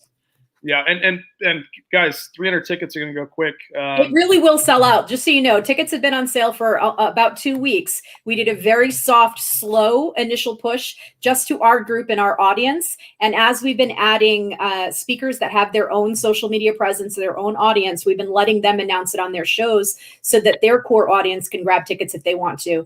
I will say, once we announce our next rollout of people tomorrow, I'd be surprised if we have any tickets left by next weekend. Yeah. Yep. So get them. I don't want anybody to miss out. Seriously. All right. Well, thanks so much for joining. Is there any last thoughts about this? That's it. We're excited. We're excited. Get pumped. We got like less than. It's coming around the corner. It's like 90 some days. I don't know. It's getting close. It's going to make the summer go real fast. I'll tell you that. Yeah, and the kids are already going back to school now. Like it's getting that time. Time's going to fly really quickly. It looks like Tracy's going. Rosie better go. Rosie, we talked about this. We have talked about this. We'll see. Poor Crystal's being harassed. Yeah, you better go. All right. Well, thank you so much for having us, Wade. We really appreciate it. And anybody can reach out to us with questions too. And of course, you can reach out to Wade. But we're always happy to take any messages. We have our contact information on our YouTube channel. If you aren't already a member of our BOSS Facebook group, so you can find us. We're visible. You guys can stay on live because we're going to do a 45-minute show with the storage unit people. So. If you guys are wanting to hang out, you can hang out after the fact. Anybody that's in chat, because we've got locker nuts and a few people, we'll talk storage units and pull up some storage units in your area, and you can give us our zip codes, and we can help you maybe procure or get some good inventory based in your area. All right. But that being said, I will definitely be around. So if you have any questions about the events or anything, put them in the comments, and we'll answer them. I just can't. All right. Thank you. Can't wait. Thanks, guys. Thank you. Thank you. I'll talk to you after the next show. All right. See ya. Bye. All right. Oh, my goodness. I was trying to transition into the next show, and look what happened. Where is – oh, there he is. What's going on? All right. So I thought we were going to have a couple people here. It may just be me and you, my man. How are you? I'm great. How are you? Oh, good. So that Katie and Vicky are amazing, and they're putting on this really cool event, which takes a lot of work in Vegas. It's going to be exciting. I can't wait. You can't pull my, it doesn't take much to persuade me to go to Vegas. So it's going to be cool. So we're going to be doing that from the 19th. I'm going to get in actually the 18th, I think, and then I'll do the event for 3 days, and I'll stay 2 extra days in Vegas, and then I'll end up going home. So, there we go. We got guys, what's up? Whole Brady Bunch in. How's it going? Jason Garcia HP's on. Everybody has their glasses on. I'm gonna be like Jack here. Look professional. Huh? I watch the UFC all the time, and the guys that wear the glasses are the ones you got to be careful of because they do weight cuts, Anyway, all right, so we're going to transition into another show. I know we don't have a ton of people watching, guys, but this is going to be an hour-long show. I know I'm burning the candle here today. It's going to be an hour-long show on storage units. Now, you're not going to want to miss this, and I'll tell you why. I had an idea in the shower, which is where a lot of my ideas happen. And what we're going to do is we're going to pull up storage treasures. What you're saying is we were all on your mind when you were in the shower. Yes, especially you, pirate. So we're gonna do a. I want to pull up storage treasures, and people in chat that are actually looking for inventory can put in your zip code. Okay, and then what will happen is we'll pull up your zip code and see if there's any cool storage units in your area, and we'll give you guys our thoughts. Okay. And so we'll start with Jack, and we'll move all the way down, and we'll give you guys our thoughts on the storage units in your area, and maybe if you want to pick one up. So before we do that, though, can we make sure that if you are serious about buying a storage unit, you put your zip code in, or the potential of buying a storage unit, just because we want to get to the people that actually want to try to buy a storage unit, okay? And then lastly, you could mention that a better chance of having their zip code read as a super chat. That will probably I'll of course do those first. But remember, too, guys, you may not have storage units in your area based on your location. There may be better sites. For example, we're going to use Storage Treasures for this one. But there's a lot of other sites like Bid13, LockerFots, StorageAuctions.com. I mean, the list goes on. So we're only going to do Storage Treasures. That doesn't mean you don't have any units going up in your area. It just means that maybe that site doesn't show them. But before we do that, I'm getting ahead of myself here. Let's introduce everybody. I'm sure you've seen everybody here. But I'll move it over to Locker Nuts, one of my favorite channels. And I don't have a shirt on today, but yeah, there it is.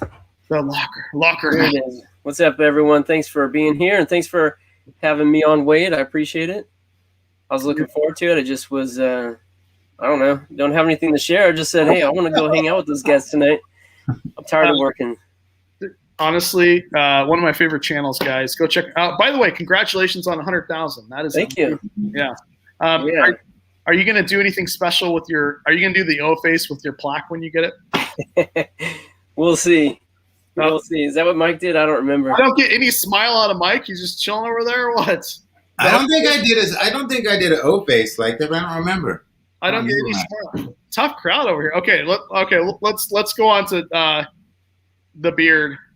Yeah, well, we'll go to the bigger beard over there, Jason. You want to introduce yourself, man? What's going on, guys? This is Jason, Thrift Trader, and yeah, I'm just chilling. Got done watching the first half of this show, and man, Katie and Vicky, they're beautiful people inside and out. I met them in Vegas 2 years ago, and I'm not joking when I say if they're in the room, you're not gonna not have a good time. You're gonna have a great time, and so. For those of you that are on the fence about going to Vegas in October with us, there's only 300 tickets, so don't wait.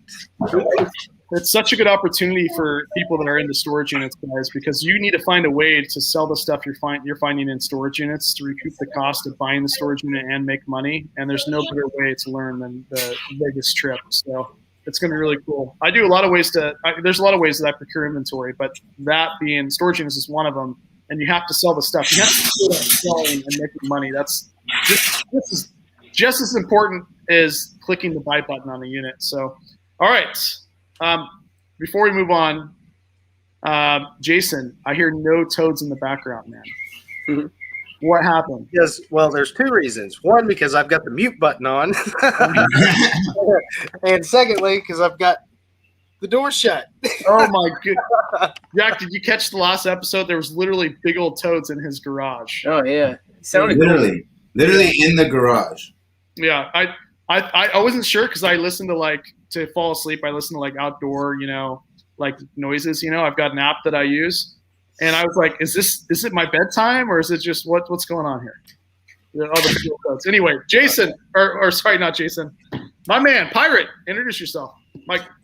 Yeah, my name is Pirate, Mike, and Jack, I'm glad you did make it because Jack said earlier he wasn't going to make it. He's busy, and he's like me, always busy a lot. It's tough to get away from everything. I tried to invite Wade to come down to the big auction next week with 150 units, but he can't make it this week. Try to get him to come down here. Jack, you going to that auction? No, I'm gonna. Well, I think it's Thursday, Friday. I'm going out of town Friday, so it's not gonna work out for me. It's a live auction, right? He's going to get all the good deals. That's what's going to happen. I doubt that. There's not good deals. Don't exist right now. It's going to be a battle for whatever the good units are there. That's for sure. Yeah. It's. I always like those auctions though. You're at one location, even like 30 is like a blessing here. At least you know. Well, in that area, there's a group of Korean guys, and they are insane. Like every unit is like a battle for victory or something. I don't friggin' know, but I don't know. You know the guys that came to the Chipman auction? Remember that last one? It's like them and a bunch of other guys are going to be there. I know it's going to be nuts, but I'm going because you don't see 150 units very often. No. Oh my gosh. The only thing I could think of is like pods or those the international one. Something like that. I just don't. We don't get that here really. They haven't had an auction since COVID, and I personally think those are the ones you kind of want to go to because they have better potential. Yeah, I mean that would be a good video too. Are you going to take footage of that? Just like that many units going up for auction? I will 99.9% sure I'll have a auction vlog on its own because I'll be filming all of them, and I'm sure I'll buy something. I'll have to buy one unit. Yeah. I mean, there's 150, so you're going to buy at least a few. My goal is to buy 100 because I've never done that, and I think that'd be a good record to set, like most storage units bought in a day. Yeah. But I don't know if I can accomplish that goal. I don't know. That would be tough, man. That would be tough. I was trying to queue up one of Mike's famous O faces. That's the closest one I got right there. Oh my gosh! Oh wow! Wow! He's professional at that. Yeah. I'm practicing it. I sit in front of the camera and I literally make videos and I just practice and then I just pause it on the right one. That's how I do it. I can just see him like waking up in the morning, taking a swig of water, maybe some vitamins, and then looking in the mirror and just doing some O faces. You're the man. You're the man. O faces, right? What are you going to do today? You're going to buy a big storage unit, right? Big old O face. I'm joking. With a toothbrush? Oh, we got one live, y'all. We got one live. Yeah. That's our 5th guest, guys, and his name is Hermit the Frog. He's back there. Now give him a kiss, Jason. Let's see if he turns into a prince.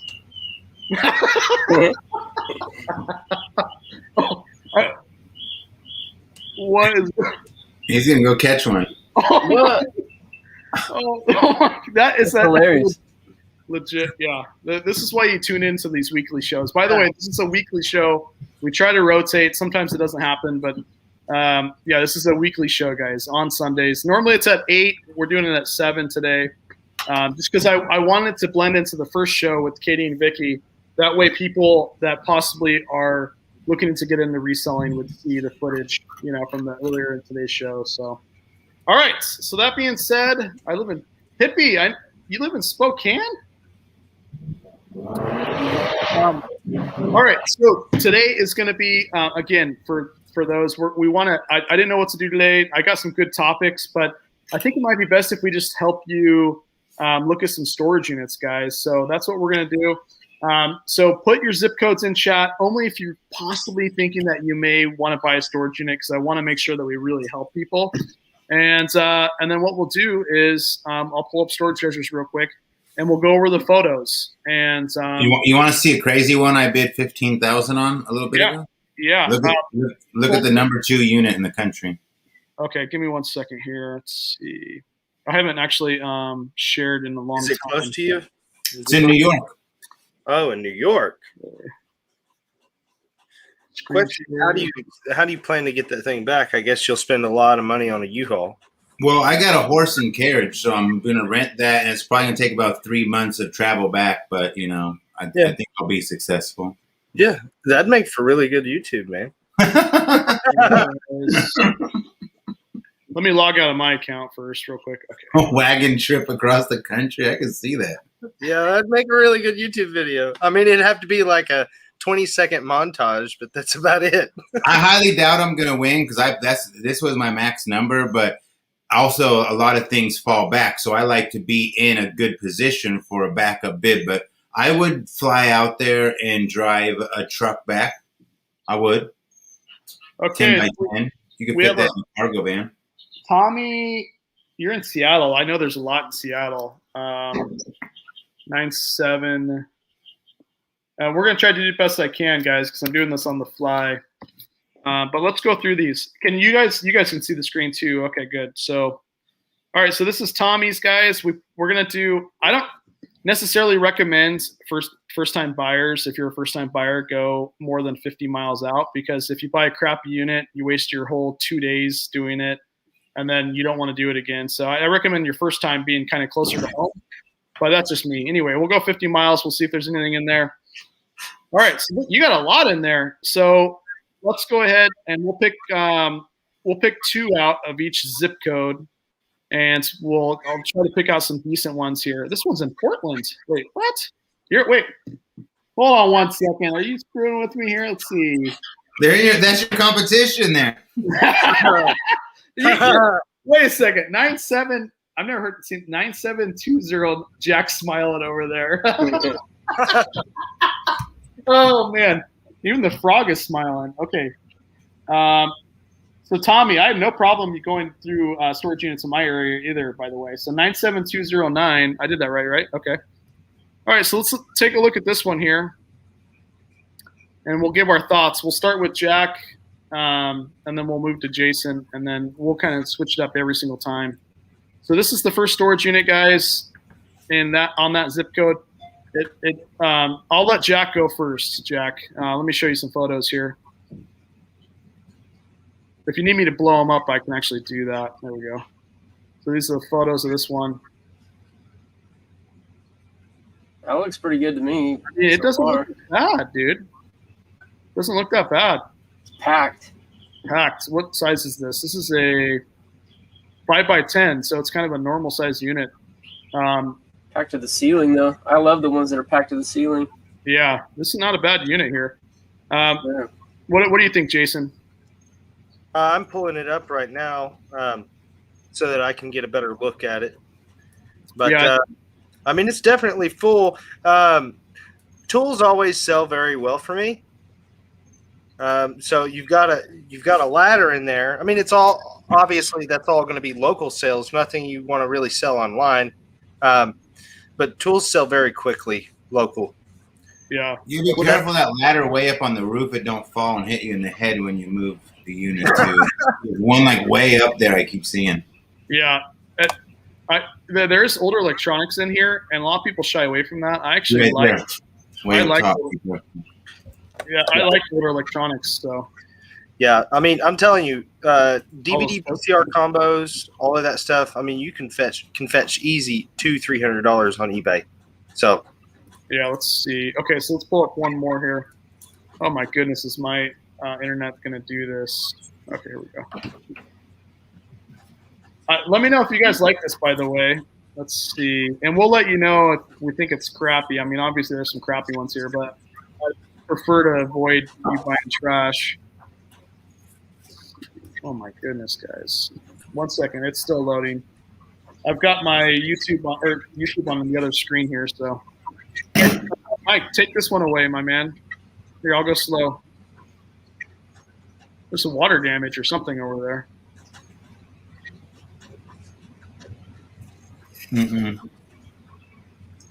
Looks like a teacher almost or something. See that, a projector all of a sudden? You see the projector there, and you see a table. That's what I picture. A little bit of ephemera almost. I don't know if I'd buy that personally. Yeah, it's. There's a little wooden instrument. You see that? The little long from the Ricola commercial or something?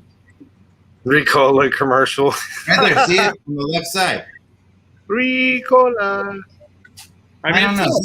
The hard part about these online units is this probably would look a lot better in person. Yeah. Oh, you see the projector right there up top? That almost looks like a guitar case now. It's like a long. Nope, it's a box. It's a box. Yeah. Yeah. That's worth the $100 or $200 gamble there. I guess if you need. Yeah, something. It's a 5x5 too, guys. So it's a smaller unit. I thought it'd be bigger. Now, understand something. In my opinion, I think that you're going to have difference of opinions, really buy or not buy, because we're all from different parts of the country. Like both Jack and Michael see storage units that I could only dream of seeing around here, and they see them on a fairly consistent basis, right? Yeah. So some of the things that I would buy, they wouldn't touch with a 10-foot pole. So there's that. We buy some junkers. Don't get me wrong. It just depends on the mood. Are you desperate to get back to work, or do you got things to do? You know. Yeah. Sure. Do you have inventory or not? I'm curious. I have become very snobby in my selection because it's like anything. It's like when you play baseball, right? Do you swing it every pitch? You're going to strike out, right? You gotta watch what pitches you're not going to swing at, you know? Yeah. So one thing you guys can do is you can search most to least and get an idea of like the most expensive ones going up for auction right now. Oh my goodness, this is my type of unit right here, guys. Yeah. I saw that one. It's covered in saran wrap. Every box is wrapped in saran wrap on top of the box. It's very weird. That is weird. Let's go ahead and see. Watch, they're all. Okay, here we go. Must be drugs.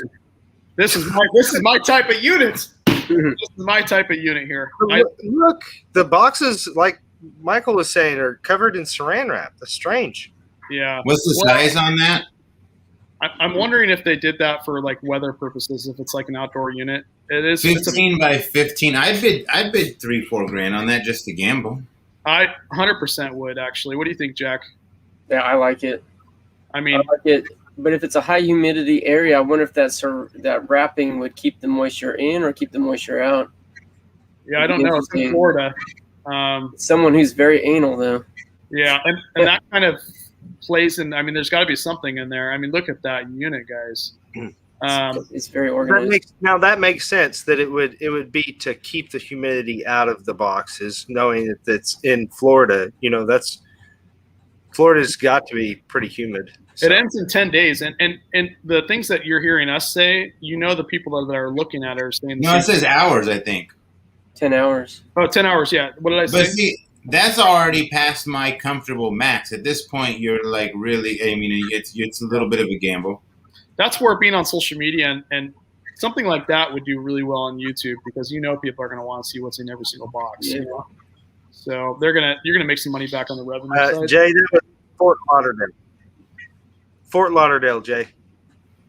What is going on here? I know it's hard to see, guys, when I'm screen sharing, but this one right here is at 2,500 right now, and it's a cheap toy collection.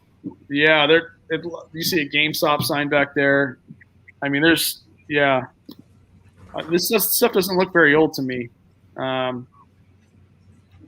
I don't know. Right now it's got 12 hours left and it's at 2,400. So that's in Tennessee. All right, let's do another zip code, guys. Throw zip codes in chat, and then we'll let Jason go. And then do you always use the regular view? I always automatically go to classic view. I like classic view. Let's try classic view. I prefer classic view actually. I'm surprised they still have it though. All right. Okay. Yeah, give us a zip code, guys. I know there's a delay. Have you done Tony 91214? Well, let's do 13617. That's the weird zip code. 13617. Then we'll do that other one. But remember, guys, try to put something in here that some like if you're thinking about it. Oh, okay, there's nothing on that one. So that's 100 miles. But remember, doesn't mean you don't have anything. It could be you have live auctions because you're more a rural area, or you need to check a different site that services your area. All right, so this one's got quite a bit. 76108. I'm not sure whose this is, but you have a lot. And you're in Dallas. This is kind of. I've thought about trekking down to Dallas for a few units in the past. Yeah, they have a lot of units here. I was going to see if we can filter high to low, but let's see. Give me 1 second, guys. They don't let you filter the price. It's by the time ending. Yeah, okay. I was going to see if we can cut down the time and do as many zip codes as we can. I'll try to pick something that's this is kind of right there. Yeah, here we go. This is at 450. 12 hours left, $450. It's a big unit, so you're going to get a lot. This is a 10 by 20 here, guys. Let's see. It's a 10 by 20. Wow. In our area, that's a $2,000 to $3,000 storage unit just because of the size and volume. Yeah, you're going to get a lot in here. It doesn't even look super good quality, but If that refrigerator works, that's a couple $100 easy. And it's got a lot of boxes. You can see that they've been, stacked for quite a while. What's the cost on this right now? Where's it at bid-wise?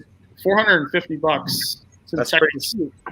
Yeah, it is. there you go, Jason, buy it. This thing is packed, guys. Anybody in Texas? Well, somebody is. Obviously, they gave us their zip code, but I got a 14-foot box truck, and if I'm going down to Dallas, it needs to be one trip. yeah.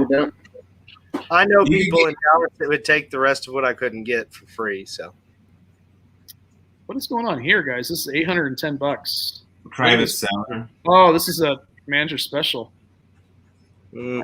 that's Wow. staged. Yeah, but It's not necessarily staged. Okay, so what somebody did here, it's a private seller, not associated with the storage facility whatsoever. They put stuff in. Jack's done this also, I think, in the past. Me too. Yeah, you stock the storage unit and then you sell it off. You just auction it off. There's nothing wrong with it. No, but the one problem that I see with private sellers, if you're a YouTuber, is like you have to meet with the seller that's selling the unit. So yeah, you meet with them, you give them the money, but then they're going to sit there and wait until you take it all out of the unit because they're still liable for the storage unit. So you're going to literally try to film the unit while they're there. I mean, you know what I mean? It's just awkward. Does that make sense? Yeah. Yeah. Like, hey, I'm going to take the stuff out of here, but let me film it real quick. Because they're still liable for the unit, I don't know. Danica said she'll help me. Awesome. That's cool. That'd be a fun video, Danica. Oh, going to Texas? Yeah. Yeah. I mean, California, Texas, New York, or Florida, excuse me. I mean, those places always have a lot of units. 10 by 10 look good right there. Yeah. Yeah. We have the same type of eye there, Pirates. Yeah. This one doesn't look that bad, guys. Now there is a day and 12 hours left. You got to assume it's going to go higher, obviously, but you got to love it how they do the photos like that, right? Yeah. You got, and it's always like, does anybody look on their phone at night and they're like trying to like move the phone and then it moves back like the rotating thing? When it rotates on your phone, it's hilarious. But I only look on the phone while I narrow down what I'm going to add to my watch, and then I'll throw my bids out. But then I always come back on the computer and look in detail because the phone does not do any justice on these photos. So that's a good unit. I'd pay like $800 on that thing. I'm curious, guys, why we're looking here. Can you tell me what is your bidding technique? Do you put your max bid in originally, or do you wait until the very end and just kind of do it in increments? I'll wait till the end. Okay. Yeah. Yeah. I mean, personally, I don't bid on anything until like 5 minutes before the auction is over. Mm-hmm. What about you, Pirate? I have about 30 units right now, and I am very aggressive in the way that I do it now. Once I find it, I figure out what my max bid is, and I bid like 300 more, and if I win it, I win it. I don't. That's how I've been doing it lately. See, I used to do it like that, but what I found, at least in this area, maybe it's different. It's probably different because in my area there's less units. But I used to bid like a lot at the beginning. But what I found was it gives more people time to sit in their pajamas and bid like the few days before it is up. and it always ends up to be higher prices. I think the opposite of that myself, because a person is going to be more scared in the long run, especially when it gets down to the end. If you're way up here at your max and you let them inch away, they're going to drag it on while the whole world watches while it's close. And this is my personal opinion. I want to be aggressive and intimidate the person to bid, because if I want it, I want it. I've decided that.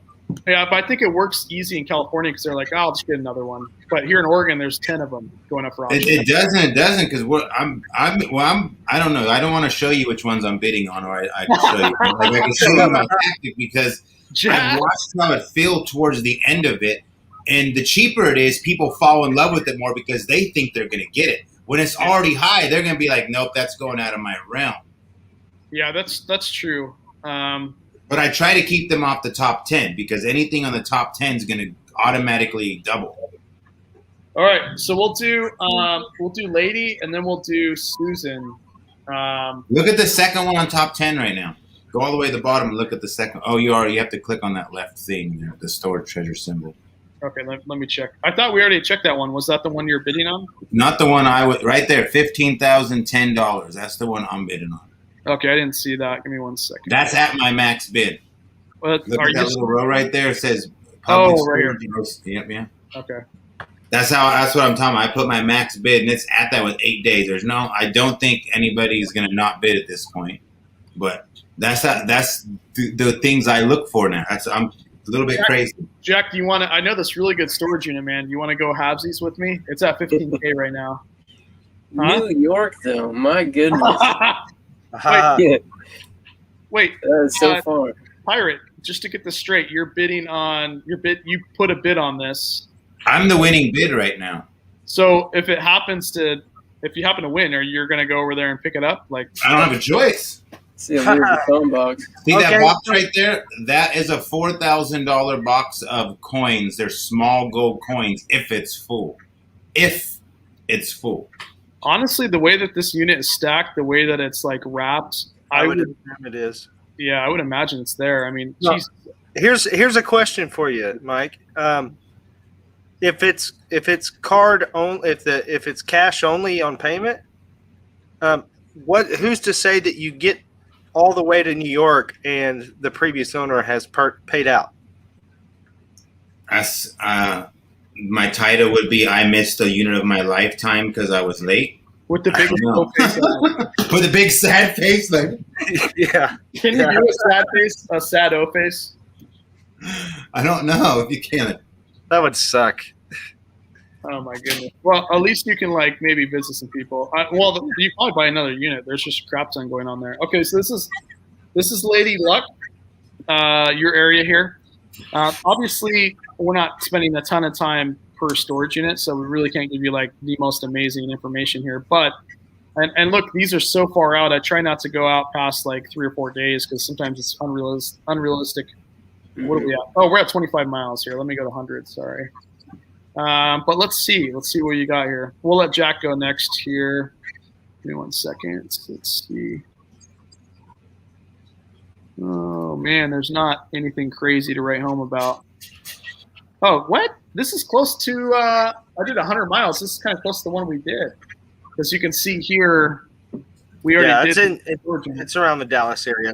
Yeah, we already did that area. Okay, let's look at 9840. Let's see, 98409. I think this is the Seattle area, right, Mac? All right, let's see. Man, me and Mac, we might have to go in together. I used to, I worked for T-Mobile, and that's where their headquarters is at. So I used to drive there all the time. Let's click this unit, though. It's kind of interesting. Ends in Fort. You got some good ones, Mac. Let's look at these.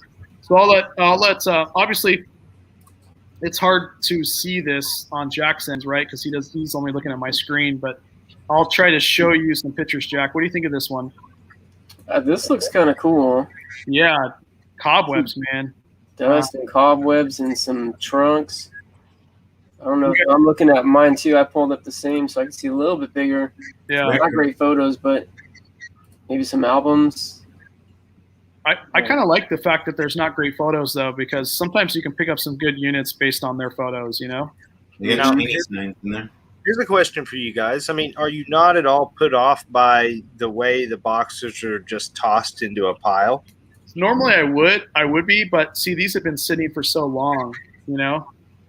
So no, I'm not. It gives me the vibe of somebody who went and looked in their stuff and then they didn't come back after they left it and they still paid for 10 years and left whatever they still left in there. It'd be different if it was like newer, but I mean, this is such an old unit, you know? But that's just me. 740. It's a good price, but 14 hours left. Yeah. I would still bid around that. I wouldn't go over 1,000 on that unit. Man, this is only 3 hours from me, folks. Your boy Wade may be Get it. going to get it so me, Jack, and Mike can go in together on it, but here in Oregon or something, if it was amazing, but there hasn't been anything.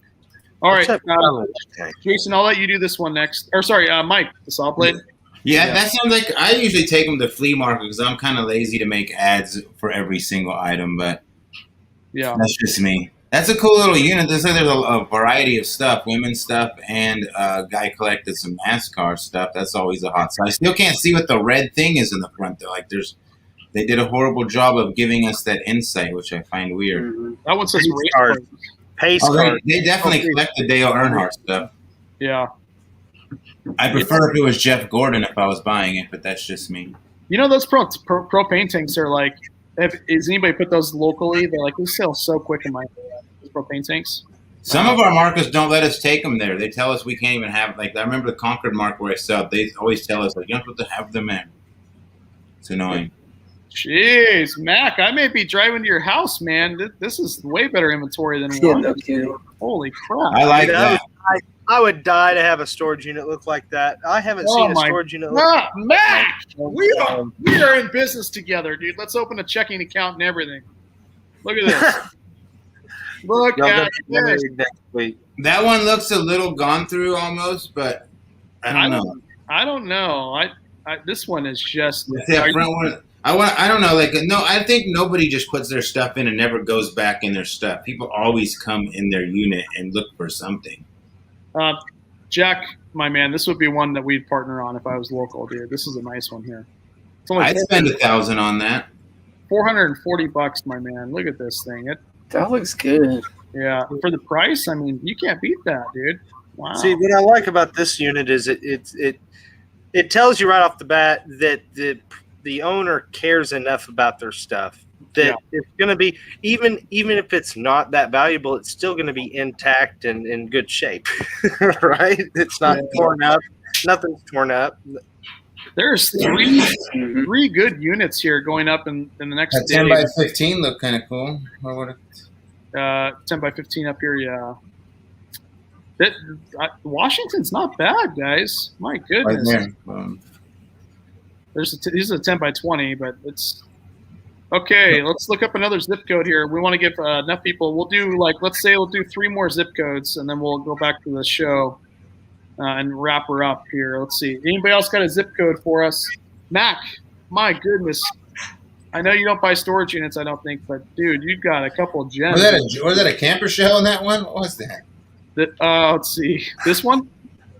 No, it was a big white thing. I think it was down right there. It's $10. Let's see. It is a truck bed liner and a camper shell. Yeah. How would you get rid of that? That's a couple $100 right there. That's easy money. If you want to go make money, you buy that for less than $100. You're getting $500 plus for that camper shell.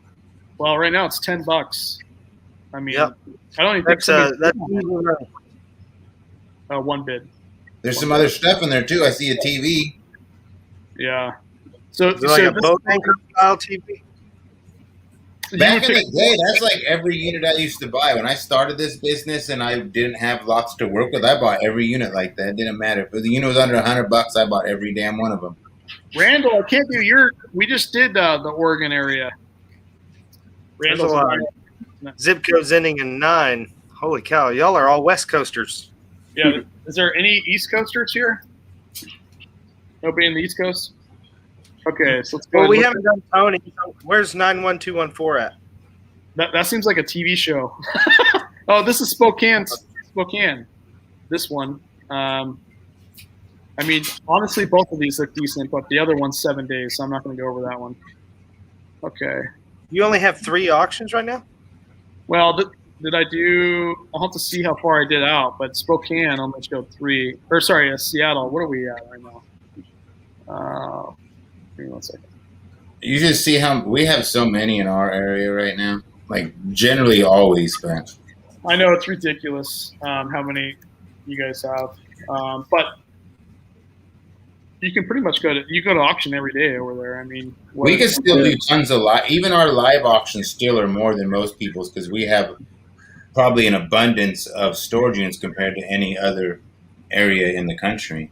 Okay, so this one was Pat D's location. My man, Pat D's. Okay, and Tony, we'll do yours too. Sorry, guys, we'll try to get through to some of these, but Tommy in Seattle had a question. I see it says cleaning deposit $200 on that camper shell. You have to pay to clean it out. What happens with a cleaning deposit is you'll have to hand the manager $200. They put it in an envelope, put it in a drawer until you have it cleaned out, the storage unit entirely cleaned out. Those would be cool for your flea market booth. And then you get your money back. It's just a deposit. If you don't clean out the unit, you don't get your deposit back. Look at this one, guys. What do you think of this one? I'm bidding on a unit right now that has the same statue of the jazz player in it in my area. He's scuffed up a little bit, but that's something that would sell pretty quick locally, guys. This oddball stuff sometimes it sits, but this is definitely a unique. Oh, that's money. Look at all the chairs back there. Yeah, and this one. Drum? Is that a drum? Yeah, that's 2 drums, and one's on top of each other. Yep. Did you guys see the saw right there? I mean, this is a good unit. Yeah, it's going for $610. Jack, you know what I feel like that is? It's like a business or something. See how you have the chairs. See how you have the little ushering people thing. You got the tables. It's some type of something. I agree. I think it's a business. Jack, what would you spend on something like this, man? It's a 10 by 20, so it's a decent unit. What do you think? I mean, it looks okay to me. Not a lot of boxes though, so it wouldn't be really good for YouTube. How hard do you want to work is what it boils down to, because there's over $1,000 in chairs in the back of that unit. There's stack up for events, so there's over $1,000 in chairs. But also, it's like the space too. Like that one would take a lot of space. You know, you'd be surprised. I've bought in a lot of units where it's literally just the stacks of chairs that makes you the money. People buy that stuff because you can rent them out, et cetera, et cetera. Okay, these are in like 7 days, so you got a couple private. You got to make sure, guys, when you're looking through these, that you don't overbid if they're private. Like, make sure they're a lean unit. Okay. Go down. There's a pods one with black and yellow containers. Let's look at that one. I see what their pods are like there. I want to see how they take their photos. Ours suck around here. Okay, so this is that thing's stacked and packed. It is, and remember, a lot of times they pay extra for pods because they get dropped off their place. You know, so they already have skin in the game. Where you go to some places, they give you a month free, and you just never know. I don't like the writing, the way they write on the words. That's a big turnoff to me. Just the way it looks. I don't know why, but it's not a good sign to me. Honestly, I don't think this is a great pod. It's for $50 right now, though. So I mean, just some of those yellow tubs are. You know how many items I find that are worth $50? Yeah, you're gonna get a lot of them when you buy storage units, guys. I like that one right there, a 10 by 20 for $20. That doesn't look bad. Yeah, it ends in 7 days, so you know this is gonna go higher. But this is something I would buy. You know, this isn't nice. Bad. That looks a little cleaner than the last one. Sometimes I look at my. You guys will be like, I don't even know how you're surviving in this business. Yeah, it's bad right now. Yeah, but you probably wouldn't. You say we have nice units, but you probably would not like the prices we have to pay, though. You know, you would be like, I don't want to do that. You know, well, you gotta do it once, and then it pays for itself, and then you can play that game. You know what I'm saying? Yeah. All right, we'll do Selling Tennessee, since she's a big supporter of the channel here. Because I hate spending $3-4 grand on a unit, and I have 3 days of moving, selling, and another or 4 or 5 days total into it, and I'll be lucky to get my money back. That's the most frustrating thing, to spend that much time to break even or maybe even lose a few bucks. Okay, so we've got basically in the YouTube realm of things, I'm probably one of the cheaper buyers. Absolutely. I wouldn't go that far. I'm just saying because that's what a lot of people say, that we have great units here, but I don't think most people experience the prices that we do. You're talking about several thousand. Yeah. I mean, the most I've ever spent on a storage unit I like that kind is of. $2,500. Oh Man, yeah. Look at this guy. This guy has been through the ringer, guys. I mean, the photos aren't great. Look how, I mean, it's been there a long time. I like that unit though. Yeah, That's like an old farmer collector dude who had like a barn or something and a workshop. yeah. Probably owns a shopsmith. I don't like it where they don't take the full photo. You know, like I like it where they take the you can see everything on the front photo. Like look how they're. This is the kind of unit that I typically go for when I see it. I mean, mostly because it's pretty uncommon when they don't show us that whole photo though. I've noticed when they don't do that, they're hiding something from us. When they're showing us a portion of the front. There's no Louis Vuitton in that, right, Jack? It does not look like it. I would honestly probably buy that unit though if I wasn't if I didn't have like some great hoard of stuff or something. If I needed a unit, I would buy that unit that's at $20 right now. Okay, we'll do one more zip code, guys. One more zip code. Give me a fresh one here. One more zip code. Anybody got one? And only possibly if you're looking to actually buy the unit here. One more zip code. We can look at our zip code. Okay, what's your zip code? 94553. I'm not telling you which ones I'm bidding on, but this will be interesting. Now, guess. Hey, yeah, let's guess. Let's try and guess which one Pirate's bidding on. Are you going to actually? You don't even need to look in 100 miles. You could put 25 or 50, and you'll see bunches of them because there's a lot in our area. So, are you gonna tell me if I hit it? I'm bidding on that $910 unit right there. I was going to click on that. Oh my goodness, guys! Pirate's too easy. All right, let me see. I bid on everything that looks nice because the chances of them still being there are slim to none too. So you got they canceled out. But it's coming up pretty quick. This is a 10 by 20, so that's a big boy. And nice stuff. You'll see a bunch of TVs on the right side. I think this is the one. Yeah, right. Okay. Oh, look at the locked trunk. Oh. Where are these units at my place? That's ridiculous, dude. I don't get it. Jack's going to go after Jack's going to go and put it to 9. I think it's really interesting with the locks on it, but yeah, I remember who it was. Somebody bought one that looked like that with locks, and they were all empty. Yeah, it was a total scam. $1,500 for a 5x15 that I bought, and every trunk was locked in stage, and I lost my whole butt. Oh yeah, it was you. Here he is buying into the same situation. Oh my God, that's hilarious. Public Storage Oakley. There's even if you look back here, it looks like there's 2 or 3 more rows of locked. What? And half the time you look in these and it's just crap anyways, or clothes or something. Jack, when you see those trunks, do you think Ray Smith? Okay, I hope not. So Jack, how much? Well, that's the trunks that we bought then. I know that just brings about mixed feelings because we found some horrible, psychologically damaging things in there too. See if you can pick another one on bidding. See if they can that extra space one up there with the boxes. No, I'm not bidding on that one because there's too many to choose from. There is one I'm bidding somewhere right around here. I think central self storage. I gotta admit though, that one right there, that 10 by 30, that's 110. I'm bidding on that one. Okay, well I'll take a look at that. I'm wondering why not that one, but I'll probably bid on that one. I don't trust that facility though. That facility, I personally have always had my skepticism about, so I don't buy there too often. They just recently became a Central, but before they were privately owned, and I never trusted them. Go right there, that $110 one. I'm bidding on that one. Yeah. Let's take a look. 10 by 30 at 110. Wow. That's a big. You say these prices are high. Maybe they get it high at the very end, but that'll be a $1,500 unit by the time it sells. They seem kind of cheap right now to me for some reason. I don't know. Let's see. Everybody's waiting to the last minute. Yeah, this is work right here, guys. I mean, you do not want to buy this if you're a first time buyer because this is work right here.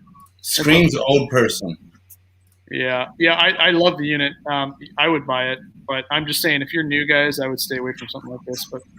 Or maybe not. I don't know. I mean, if you have land or shop or whatever. I mean, but I like this unit. Okay, let me log in here. I'll take a little trip to California. There's tons of them. I'm telling you, we have a lot of options, but you'll see if you look at when these end, you're gonna be like, holy crap! I already know where these are going. That's why my bids are set so high already. Guys, look, we did 25 miles, and this stuff is still going. Yeah, I told you, that's just our one. Look at this. Wow, You guys are spoiled. I'm looking at pages in like 150-mile radius. It's ridiculous. You guys. We pay for it in gas and rent and electricity, though. Now you wonder why Locker Nuts and Mike are a lot more. I'm bidding on those two right there. Yeah, they're a lot more active than me and Jason. They have like units going up the yin yang here. Let's see. Let's take a look.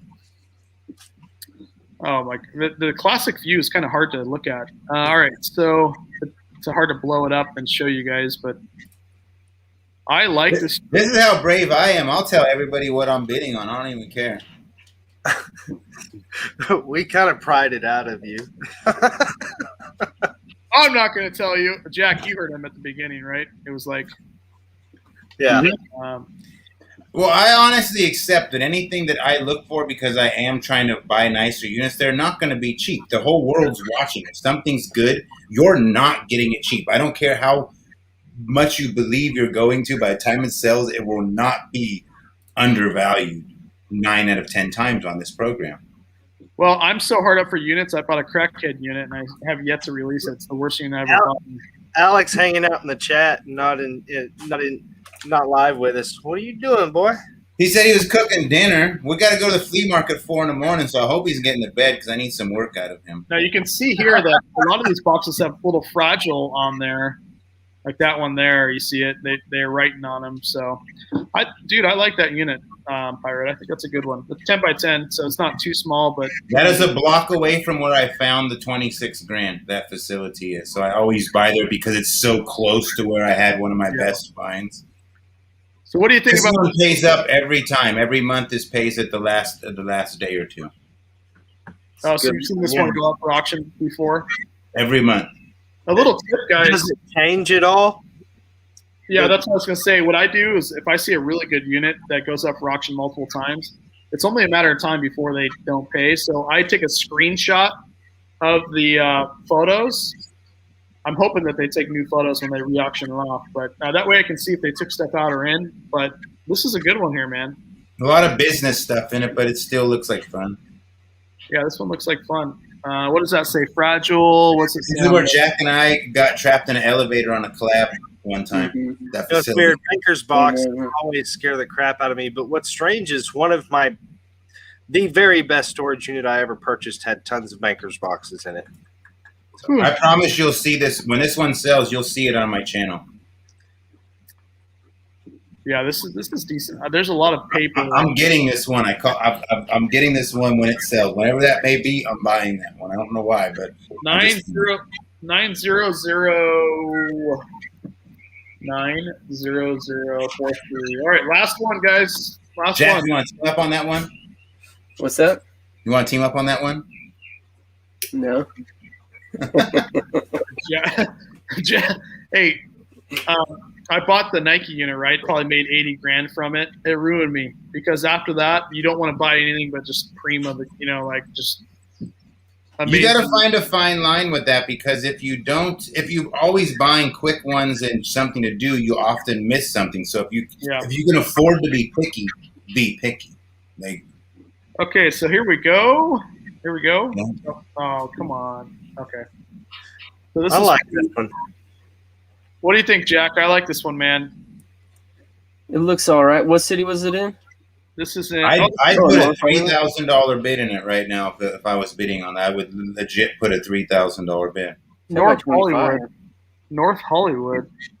Look at this. This is old. It's going to go high. What's it at right now? It's at 12. That stuff looks wrapped in the back.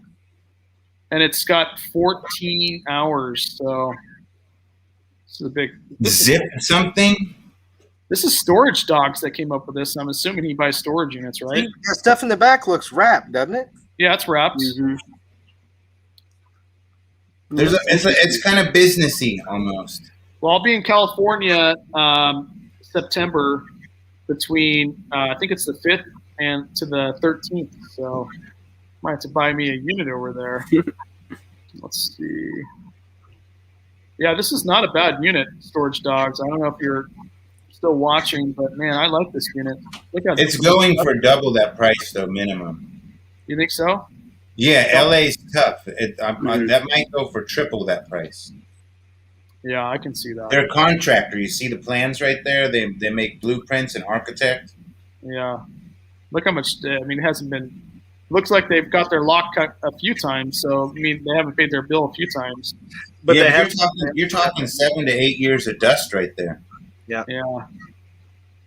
It's a nice little trick. See how many times they paid. That's a good one. That's a good one. The Storage Dogs actually lives in this area. All right, guys, let's buy all these and then just meet up and do them together. Man, there's a lot here. What is this one? This one's got to be a private seller. Let's see. Okay, here we go. Inglewood, California. Private collector. Is this private? Yep. So, how many would you guys be opposed to buying something like this, even if it's a private seller? When it comes to records, I would, because anybody who has records is going to know what they have. So it's like they're not going to be selling you a whole collection of, Blue Notes or something. You know, I wouldn't do it. Mm-hmm. Yeah, me neither. I agree. don't think I would either. It takes away the mystery, for me. That's the whole reason. And notice they're not laying out their records like they're all special. Hey, guys, look at my Beatles. Hey, look at my Led Zeppelin. They ain't showing you nothing. Dude, there was this private seller, Pirate. Did you see it? It was going for $4,000 in Portland, my area, and it was all sports cards. But I mean, I bid on it like $2,000 or $3,000. Yeah, I don't know. I think that one was just boxes. I like that. Pallets. Even this, and that's the beautiful thing, guys, is when you buy units, you can take a risk on something like this because it would make for a great video. I think a mystery. Just imagine every single one of them boxes is plumb full of solo cups. But a friend of mine bought one like this recently. It was makeup. He paid $9,500. He sold it to a guy in the flea market the next week for $46,000 cash. This one's going for $300 right now, though. But it's definitely going to go higher. I mean, what do you think? What do you think is in those boxes? I mean, obviously, it's just could be stuff. 95 masks. Could be, yeah. Well. We have one like that in our area. There's 7 units, and they keep selling every month, and the person doesn't get them. They're all like 8-ounce plastic bottles. Oh wow! Yeah, that's the issue. Here's the thing: you got to look at how tall those pallets are. As tall as those are stacked, there's not anything very heavy in those boxes. No, it looked like it was a 10 by 28. So there was definitely some more pallets in the back that were hard to see. Compton has some good units from time to time. I look down there a lot. Yeah. Well, how far is that from you? That's like, what, $4 or $5, right, or more? That's an 8-hour drive. Yeah. I used to work at Yosemite National Park when I was young and handsome. I will drive anywhere for the right unit. Like, I'm in Maine if it's the right unit, Oh, okay. So it's the generator. Is that generator? 2 of them. Yeah, that's why it's going for. I looked at it. I didn't see those, and I was like, "Why is that going for 1,000?" That makes zero. It's a 5x5, but generators. Generators aren't really worth a whole heck of a lot right now, but in the wintertime, they'll just go crazy in value.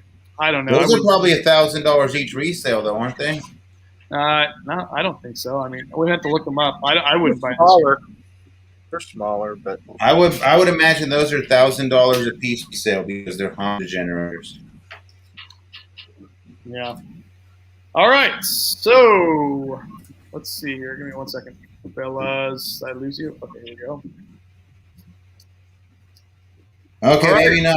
They look to be 1,200 new. Mm-hmm. Are they? Yeah. man, That's the thing with those types of units, especially with the model numbers showing. You know, people can just look them up, find out how much they are. You know. Yeah. Yep. You Wait. know, tell us what you're looking at currently. What do you mean? They want to know what you're bidding on right now. I have no qualms about that. But as you know, units in my area suck. I'm obviously going to be going. Don't be smiling over there. I can't tell people what I'm bidding on because I don't have 30 units going up 25 miles from me. We got like 400 going 25 miles. that's ridiculous. I'm going to 150 units next Thursday.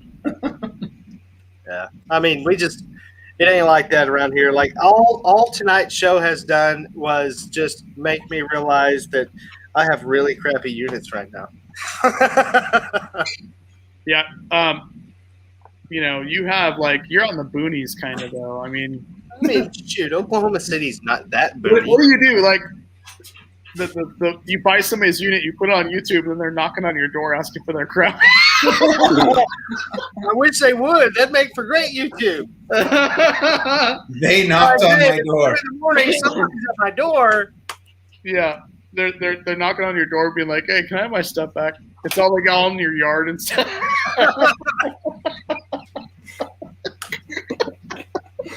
Oh man, that's too funny. I'm done. Bye. hey, we like the toads better anyways. Yeah, the storage unit game is so much fun, guys. You got to find humor in it, seriously. It's work, but it's a lot of fun. And I can't wait to where there's better units in my area, though, because there are some pretty bad units. I bought this one unit, Jack. I filmed it yesterday, man. And I broke my freaking golden rule. My golden rule is don't buy a unit just for a video, right? Because there's so bad units. I bought this unit. It is the worst unit I bought in 5 years. It smells like a dead body's in there. It's still in my truck right now, and I can't even take it to the dump because the dump was closed. It's sneaking at my truck, and and I'm not talking bad about the unit, but it was definitely a crackhead's unit. You know, you'll see. You guys will see. I post every video, so I don't care what kind of unit it is. If it's a bad one, you're going to see it. If it's a good one, you're going to see it. It is so bad. It's so bad, Jack, that I didn't even finish the footage. It cuts off because the battery died, and I didn't even bother putting another battery in there. When you watch it, guys, it's going to cut off and be done. I didn't even open all the bags or boxes. It was so bad. So be ready for that, man. I've been there. I've been there, done that. Yeah. You know what's strange is I'm getting units right now that are like the boxes will have trash in them, literal trash in them, but then valuables in there too, like vintage video games. It's like people just kind of swept up a kid's bedroom floor, trash and all, and put it in a box. This one isn't trash. It's disgusting. Let me ask you guys a question. This is the first for me, by the way. I went in that unit, and there's flies in the boxes, alive. You'll see it on the footage. So there's got to be food in there. Yeah, but not just alive. food, but rotting something. Something's rotting in there, man. Yeah, it made me gag on camera. It's all on there, guys. And there's no playing, there's no acting. It's serious. It's disgusting. So that's gonna air probably in a couple days. So get ready for that. I'm excited for that one. Is Pirate putting us on mute so he can practice his O face? No, I had to use the restroom. I couldn't wait no longer. He just walks out that door behind him. Jack, is that how he works when he's around you? Oh, it's been 10 minutes. Let me go over there and check out my O face. He does the O faces during live videos. So he'll go, okay, now I got to record the O face. Yeah, we're not recording yet. I'm just giving a hard time. We love him. We love Pirate. At least it's me catching all the crap tonight. No. Yeah.